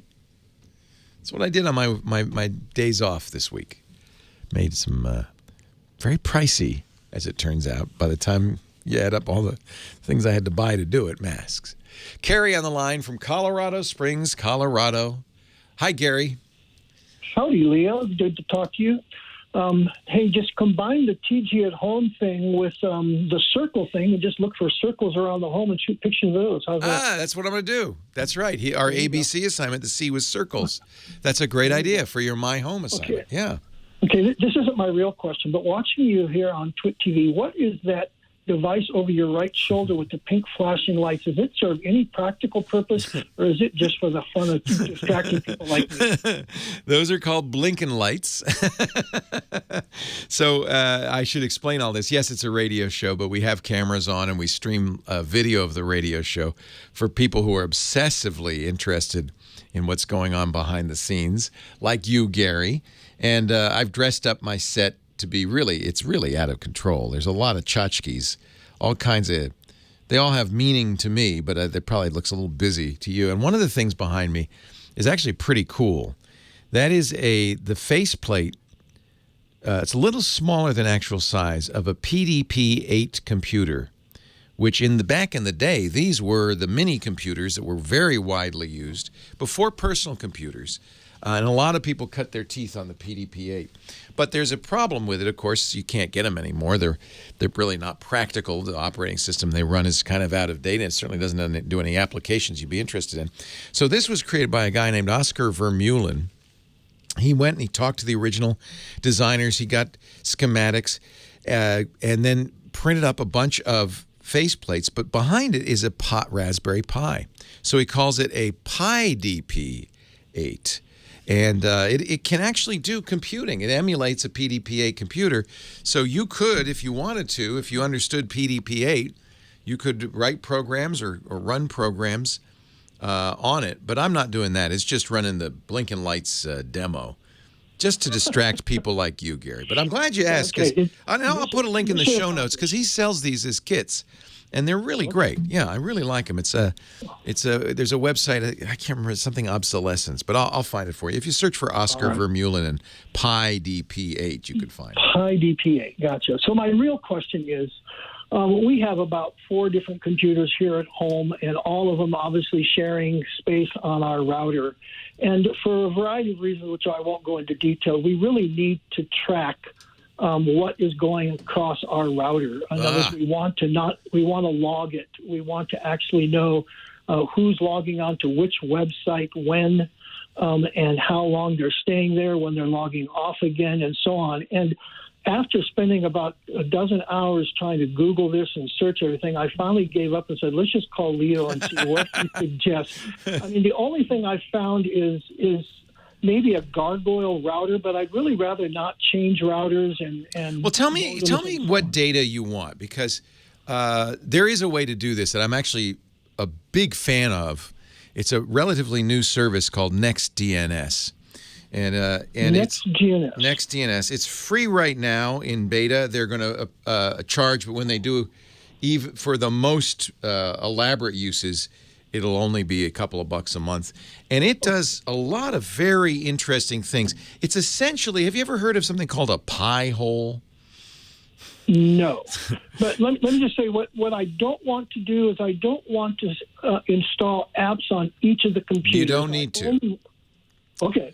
So NextDNS is my next place to go. And basically, you ask, what am I trying to track? Like I say, I want to know gaming, websites, let's just say it out loud, porn, and so on. I want to know what websites are being visited, when they're logging on, when they're logging off, and that kind of stuff, and from which device in the house. Is that what NextDNS is going to do for me? Yeah, it'll give you a very good idea of that. So what this is, and I'll explain it, because I think rather than just... you can go and look at the website, but before I go on, I should probably explain to everybody else exactly what we're talking about here. A Pi hole is a Raspberry Pi device. Those are the inexpensive, same thing that's running this little Pi DP8 behind me, little inexpensive $35 computers. A lot of geeks use these at home, either as a router or in line with their router, to block ads, block bad websites, most importantly, block malware. But it does require installing hardware, configuring hardware. NextDNS is actually a service, and the only change you'll have to make is you'll go in your router and you'll say, instead of using my internet service provider's DNS is the phone book that, when you go to a website, when you go, to techguylabs.com, you actually aren't going to techguylabs.com. You're going to a series of numbers, 73.64.1.23. You've seen those numbers. So DNS is the phone book that looks up Tech Guy Labs and finds out what that unique number is for it, and then tells your computer, go there. So your internet service provider, for most people, is the default way to do that. If your computer doesn't know off the top of its head, it says, well, let me ask the internet service provider. They have a DNS server, and it says, oh, yeah, that's the number. Here's the number. That works fine, except that there are some issues with it potentially. One, that's telling the ISP every single site you go to. And some internet service providers actually will not only log that, but sell it as marketing information. So sometimes people don't want that. You also don't get any filtering or anything, but if you change the settings in your router, you'll have settings for the DNS. It'll use, by default, your ISPs. But if you say, no, I want you to use the numbers provided by NextDNS, and that's all documented on the website, it'll start using their DNS server, and you're sending that traffic through them, but they're now logging it. They also are giving you security. They're blocking malware sites. They have a very elaborate, very thorough. They block, for instance, Bitcoin miners. They block all kinds of different attacks, including typo squatting, where somebody, instead of Facebook.com, it's Facebook.com, and if you mistype it or they have a link that you click and it's a malicious site, it'll block that kind of thing. It's really quite impressive. It will also give you privacy because no longer are you going through your ISP, but it'll also give you parental control if you want, and all of those categories that you want to block, including porn, gambling, piracy, even social networks. You can say, I don't want Facebook or Twitter. I don't want my kids using that, or dating sites. It'll block those too, but you don't have to. It then has a more detailed blacklist and whitelist, which you can use, which will say, hey, I don't want this site to be allowed. I always want this site to be allowed. And then it has a page of analytics. And frankly, the analytics are what make it really interesting. And I don't know if it'll give you all the information you're looking for, but it will give you a lot of it. And it does it by device. So that's really, really handy. And all of this can be done through the router. Your kids, your other computers, they don't have to be, there's no app to install. They don't have to do anything. If you want, there is a NextDNS app that you could put on an iPhone and Android phone that will also protect them. And that is a separate app. But on a desktop, you don't need to do that, or any laptops, or even on the phones when they're on the Wi-Fi. You only put it on a phone if you want it to do it when they're on their cellular carrier. So I'm really a fan of this. It's an amazing site. NextDNS, NextDNS.io.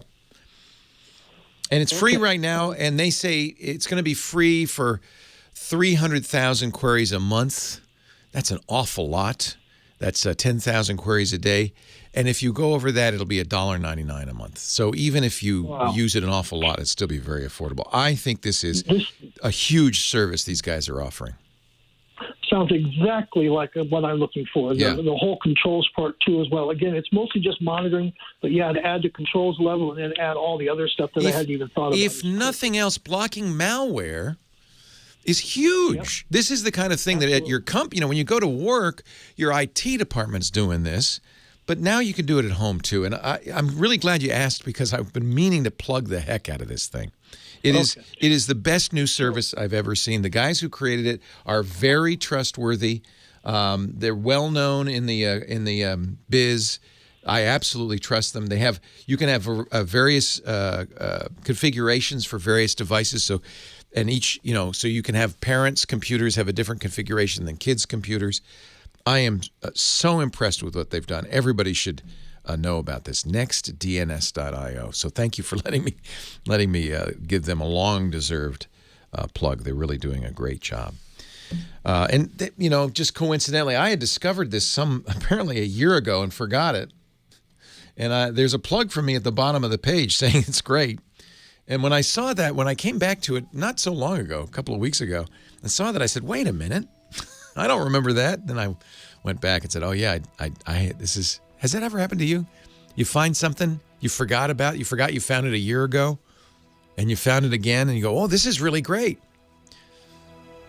Well, usually there's not a quote from you on the front page to remind you of what an idiot you are. In my case, there was. Leo Laporte, the funky tech guy.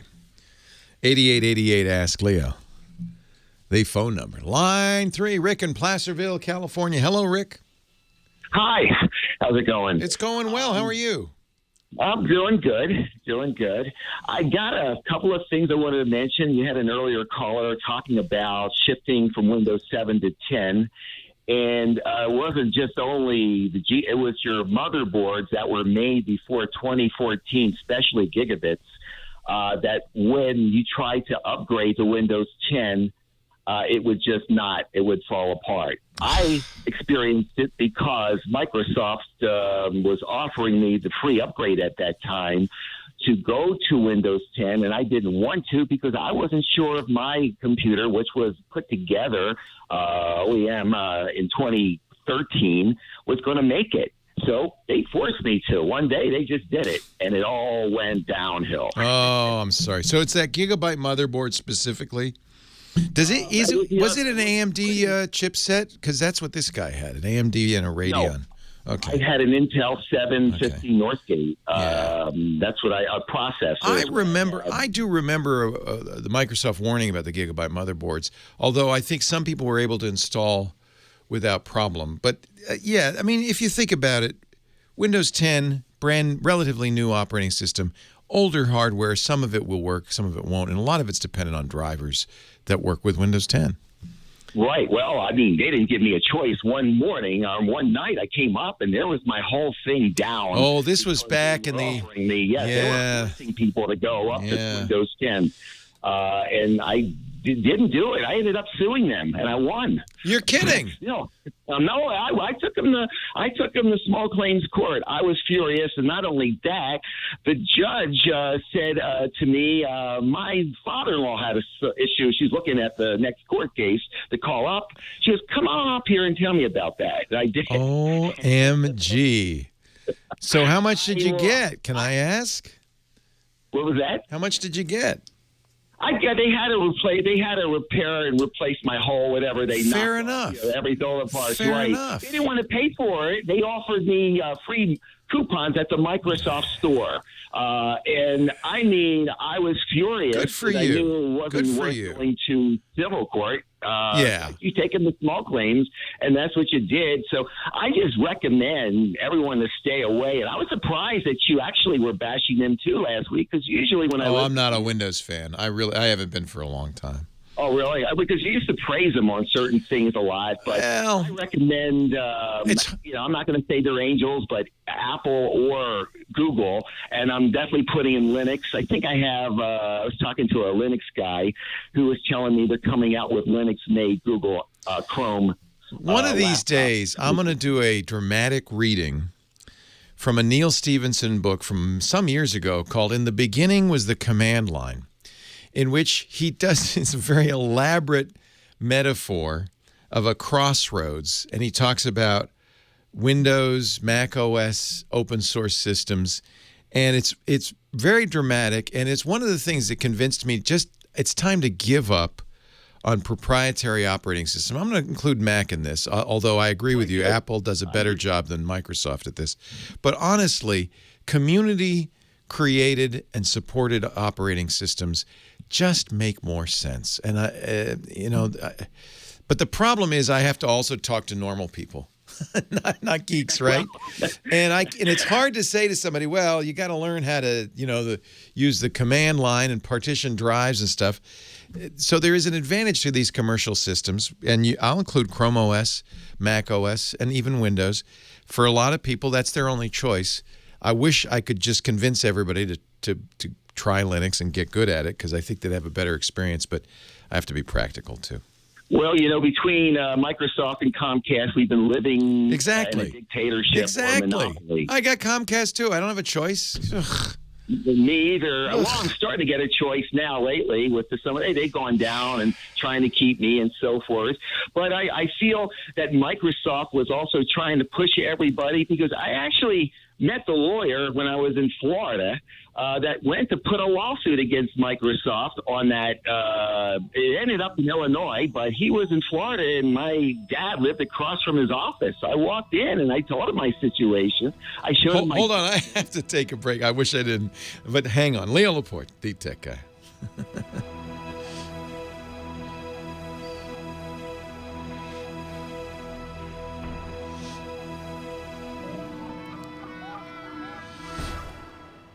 So, I feel like you're exactly right, Rick. I mean, I am not a fan, but at the same time, what am I going to do? I can't tell everybody to.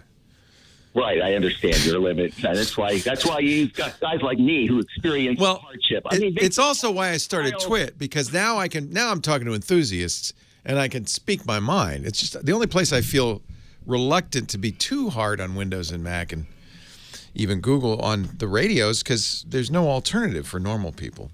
Maybe an iPad or a smartphone, maybe. Yeah, I understand that part. It's just, I never forgot that experience, and I'll never go to Microsoft again. No, I can't. Windows 7. I know. I'm still using it for offline stuff eventually, because I went to Chrome and so forth. My other question I was going to ask you is on dash cameras, which you were talking about that a little bit last week with another customer. If you want to wait on, if I'm going to go back on, I'll just hold on to that. Yeah, hang on, because I have to do an ad right now, but just do hang on, because when we come back, I will pick back up. Now, we were talking to Rick in Placerville, ran out of time, but Rick, you actually had a question, and I want you to be able to ask that. So go right ahead, my friend. Yes. You were talking about dash cameras last week a little bit, and I've always wanted to know why they're not properly promoted in the big box stores or. That's a good question. Insurance company. You would think insurance companies would mandate them. It's used widely in some parts of the world. Russia, for instance, every car has a dash cam, but that's because of a certain lawless contingent in Russia that causes fake accidents to get money out of it. We have that in California. We might. So we were talking about the Owl Cam, which I loved. I loved it, and unfortunately, the company went out of business because it was expensive. It had built-in LTE. That was a problem with the Owl because they had a lot of subscriptions they tie you up with. They were good. I would put them in the top 5 along with the Rexing. What I had and what I recommend is the Nextbase G5222 or the 422 if you don't want Alexa and Wi-Fi. Let me spell it again. Is it NEX? Tell me, spell the name.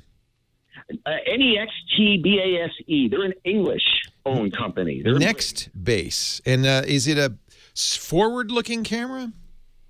Oh, yeah. It's nice. It's really nice. It's just kind of a... I have to show you. I'm looking at it on the web. It looks pretty nice, yeah. Now, the nice thing about the Owl is it had cameras going backward and forward, so if there were any dispute... Yeah, like it does too. Oh, good. I like that because if then the insurance company says, "Oh, you were playing with your phone." 720p. Yeah, you could say, "No, I wasn't. Look, here's the video of me getting in the accident. I'm paying attention." This clown. I've had that happen. I ran into a rake on the road, and the insurance company said, "Oh, come on, you shouldn't have hit that." I said, "What do you mean? It fell off the truck right in front of me. If I had had that video, there would have been no dispute, right?" Exactly. I had a guy that just actually, I was going on a long and winding road. You know, you're familiar with my area. Yeah. And you start coming down the hill, but on the off roads, and I had one of those guys, I guess, that lives in the woods or something on his bicycle. And he was kind of like near the median. I was going to go around the two middle yellow bars around him. But before I got to go, he didn't give me any indication that he just went zigzag. Yeah. So it's his fault. 6 feet. Yeah. And, I could have hit him, and what would have happened? He would have won just by his word against my word. But when I saw the video and I looked at this, No, in fact, I feel a little naked without my OWL camera. The good news is really the question, if I were you, I would ask, is not why they aren't promoted more, but why more vehicles don't just have them built in. Teslas do now. And, in fact, I've seen a number of videos. People like to key Teslas. I've seen a number of videos, and people have been arrested because they don't realize when they're keying that Tesla, they're on candid camera. And, right. And you also, go ahead. I have this duplex, on the phone. It makes it hard talking on each other. Sorry. I don't mean to. That's okay. But the G sensor. Now, that's very important because in my older car, I got hit and run on my bumper, had in those plastic bumpers that were, pushed in, and they had to, get it blown out. But with this camera, when somebody hits you with especially more than a half an ounce force, right, this will turn on for 4 seconds and record them if they're going to go and drive away. Even if you're not driving, if they hit your car, you've got video of them doing that, even if you're not in the car. Then you can download it to the phone on I a think cloud. that's great. Yes, you can take a look at that. You have that download. I'm with you. Alexa I feel like insurance companies are the ones who should require it, but maybe they, maybe they don't. Maybe they don't, if not in their financial interest, really. They're going to, so, maybe they don't want to have that evidence. I don't know. I do feel like cars should have these built in. I do. I'll look at the next space. I appreciate it. But as I said, I'm a fan, and certainly if you're a cab driver, or Uber driver, a Lyft driver, you really need to have one, not only that goes forward, but that looks back into the cabin. I agree with you. I think you're right, Rick. Ruben, Chapel Hill, North Carolina. Leo Laporte, the tech guy. Hi, Ruben. Hey, Leo. How's it going? First time, long time, first time. Welcome. It's good to have you finally. I've been waiting for you. So I have a 2015 MacBook Air that I've been using for a while. Yeah. And for one reason or another, I've needed to read and write to NTFS drives. Oh, yeah. And the simplest way to do that, I thought, was to install Boot Camp. And I have a Windows 10 license. Yeah, but then you have to boot into Windows to read that drive, right? Yes. Well, you need to boot into Windows to write to it. Mac can actually read, but it can't right. write. That's right. Yeah. There are solutions that let you continue to run Mac OS and read NTFS. And those are usually paid options. And That's right. I'm a cheapskate, so I was looking for something that was cheap or free. Well, Windows isn't free, but if you have a copy lying around, I guess, yeah. Right, and I already had from a previous computer that had a power supply explode in a lightning storm. I had a Windows 10 license, and so I installed Windows via Boot Camp. Everything went smoothly, booted into Windows, did what I needed to do. And then when I rebooted into Mac, it booted up into Catalina. But for whatever reason, my hard drive partition isn't showing up. So I go into Disk Utility. The partition is grayed out and will not mount. So I try to mount it. I mean, everything's running fine as far as Mac OS. So it's the Windows partition that's grayed out? No, the Mac partition. Oh. Even though I'm in Catalina and everything's running, the partition is grayed out. So you can never get into Windows, and is that really the problem now at this point? Well, it's not even that. It's so I can reboot into Windows and everything works fine. I reboot into I can use both systems or I could before I deleted the boot camp partition. You gave up. But yeah. But for some reason, like I just couldn't. For some reason, the OS just couldn't see the Mac partition, and I've seen all kinds of stuff where Did it cause any other problems, or was it just the fact that you couldn't see it bugged you? It's the fact I couldn't see it, and when I was... You could still use it, right? I mean, you were using everything normally. It would, but there were some things, I'm trying to remember exactly what it was, but there were certain things that would not, like my online backup wasn't running because they couldn't see the partition. Ah, that's weird. So, like, Backblaze wouldn't back anything up. Yeah. Couldn't see the sounds like partition. the partitioning that is necessary to make Boot Camp, because you have to make a Windows partition, might have messed up the partitioning. I don't think that's normal. Right. And I've tried this like 3 times just because I figured, maybe the bit flipped somewhere. So what you're probably going to do is back up your data and start over, which is repartition the drive, reinstall Catalina. It's pretty easy on a modern Mac to do that. There's a recovery partition that'll make it very quick. Yeah, and I've done that, and I've, Oh, so you already did that. For future reference, look up Fuse, F-U-S-E. It's an open source driver that will let you read and write to NTFS partitions on Mac OS. I may have to check that out just because it's, it's not something I need to use all the time, but it's frequently enough that it might make sense. It also may be related to APFS, the new file system. In Catalina, they now have... It's weird. Your operating system's in one partition and your data is in another partition. So you'll see a Mac OS and a Mac OS data partition. Right. Maybe it's related to that. I don't know. But mostly what it sounds like is a failed partitioning during the boot camp process. And really the only way to recover is to start over in that case. Leo Laporte, the tech guy. Leo Laporte, the tech guy. Thank you, Lady Laura, our musical director, spinning those great discs. She really has an ear for the perfect song. Thanks to, of course, the wonderful Kim Schaffer. She's getting you all on the air, getting you prepared for your appearance on national radio. Thank you, Kim, for doing such a great job. Of course, most of all, thanks to you. Without you, there would be no tech guy. I am your tech guy. I'm glad to be here, and I'm glad you're here, too. Thanks for sharing this time with us. Let's get a couple more calls before we wrap things up, starting with Micah. He's in Lucca, Italy. Hello, Michael. Well, good afternoon, Leo. Buongiorno. Are you Italian or are you an expat? I'm I'm an immigrant to Italy. I love Lucca. You are in a beautiful. Oh, you're in a beautiful part of the country. Oh, and the best food. Oh yeah, it's a terrific location. Although I won't tell that to other Americans. It's a horrible place. Don't go there. Whatever you do.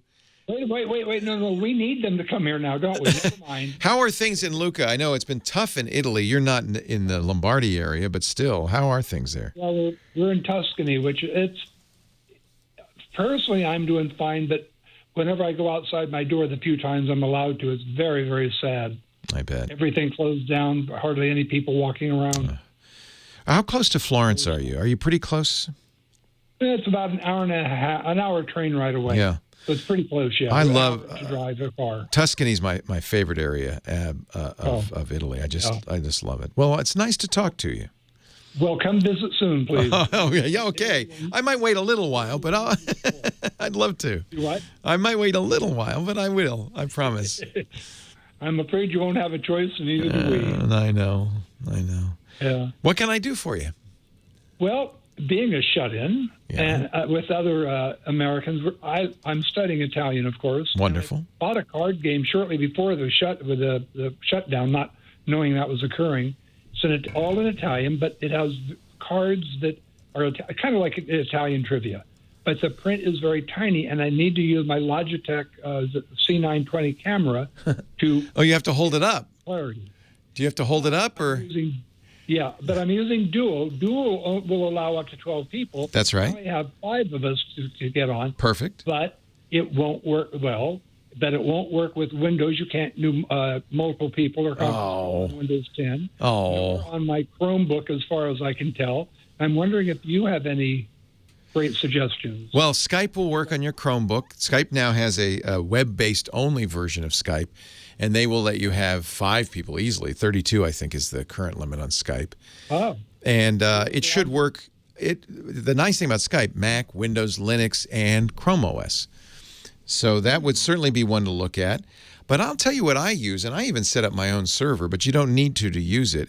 It's an open source free program called Jitsi, Jitsi, and the website is jitsi.org. And I think that would be perfect for what you want to do because it does the grid. Instead, you can have it the speaker mode where the one speaker fills the screen. But when you're in a group, you want to see everybody, just as you would in real life. So it'll set up a grid of people, and it's an unlimited number. Sure. And so you can see everybody. If you want, you can zoom in on somebody. If he's holding up a card, you want him to go full screen, you can. Jitsi, it's very easy to set up your own server if you happen to have, and you have to be a bit of a geek, but I happen to have a Linux server in my office at home, so I put Jitsi on it. And it's secure, it's fast, and if you set up your own server, it's all yours. You run the whole darn thing. But they offer free use of the Jitsi server at jitsi.org, and it's very good. So that's another one. Skype, Jitsi. The challenge, Leo, would be that the other people are varying degrees of ability. And this is why I like Jitsi, because you send them a web address, and that's it. Yeah. Nothing to install. If they've got a browser, it's just a web address. So, for instance, I set up our server's twit.team, and if I want to set up a little Briscola game with my friends in Lucca, I'd go twit.team, say, /Briscola, and then they would all go there in their browser, and we'd all be in. That's it. Nothing to install. Little different on mobile. If they're using iOS or Android, they have to download the Jitsi app, but otherwise it's the same. They would be. My other question is, I can use my laptop then and have me on screen, but then with Minicam, can I switch over to the Logitech camera? Sure. To show the card? You bet. Anything that shows up as a webcam. So there's a little pull-down menu that says which webcam you're using, and you just say, switch over to the other one right now. Perfect. Oh, that might solve the problem. We have a few more months, I'm sure, of shut down or shut in, and it'd be nice to be able to continue studying Italian together. When you said Italian card game, I thought Briscola, because that's my sister has spent many years in Italy and brought home Briscola, and we all had so much fun playing it. It's a very fun Italian card game. I miss Italy. I know that. I miss it. Oh, well, yeah. ask your friends. They'll know.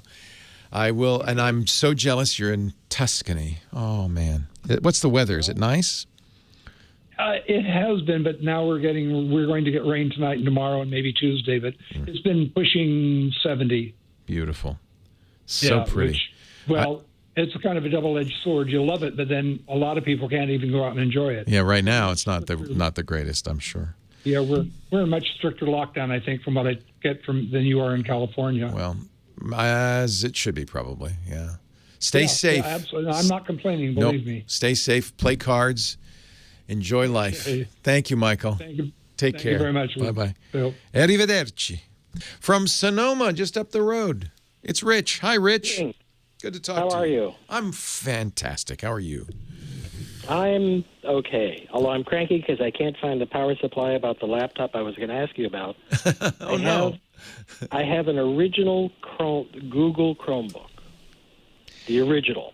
Is it the dark gray one or the black one? The dark gray one. I have both. I have the original, that one, and I also have the LS. Wow, nice. Okay. So, but both of those are out of support. Google says no more updates. Right. So could I wipe the first one with that Pop OS? Yes, but it's a little tricky because Chromebooks are designed for ultimate security, right?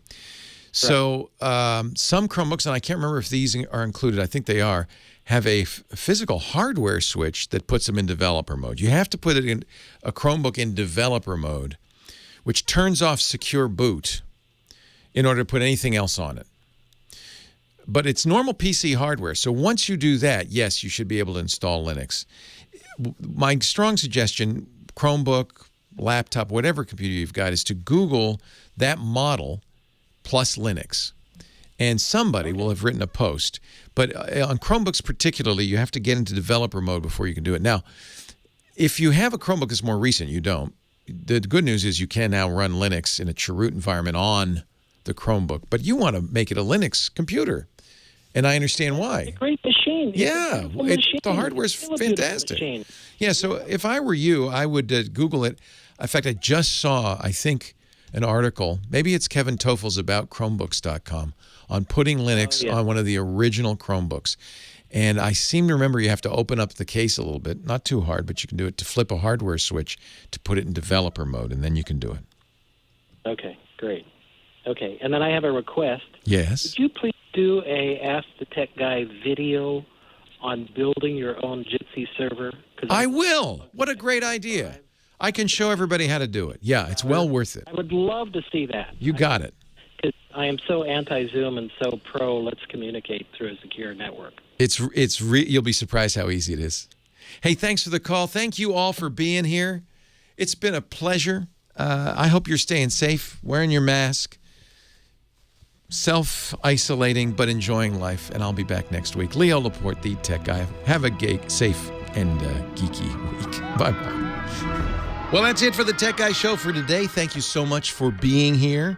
And don't forget, TWIT, T-W-I-T. It stands for This Week in Tech, and you'll find it at twit.tv, including the podcasts for this show. We talk about Windows on Windows Weekly, Macintosh on MacBreak Weekly, iPads, iPhones, Apple Watches on iOS Today, security on Security Now. I mean, I can go on and on and on. And, of course, the big show every Sunday afternoon, This Week in Tech. You'll find it all at twit.tv.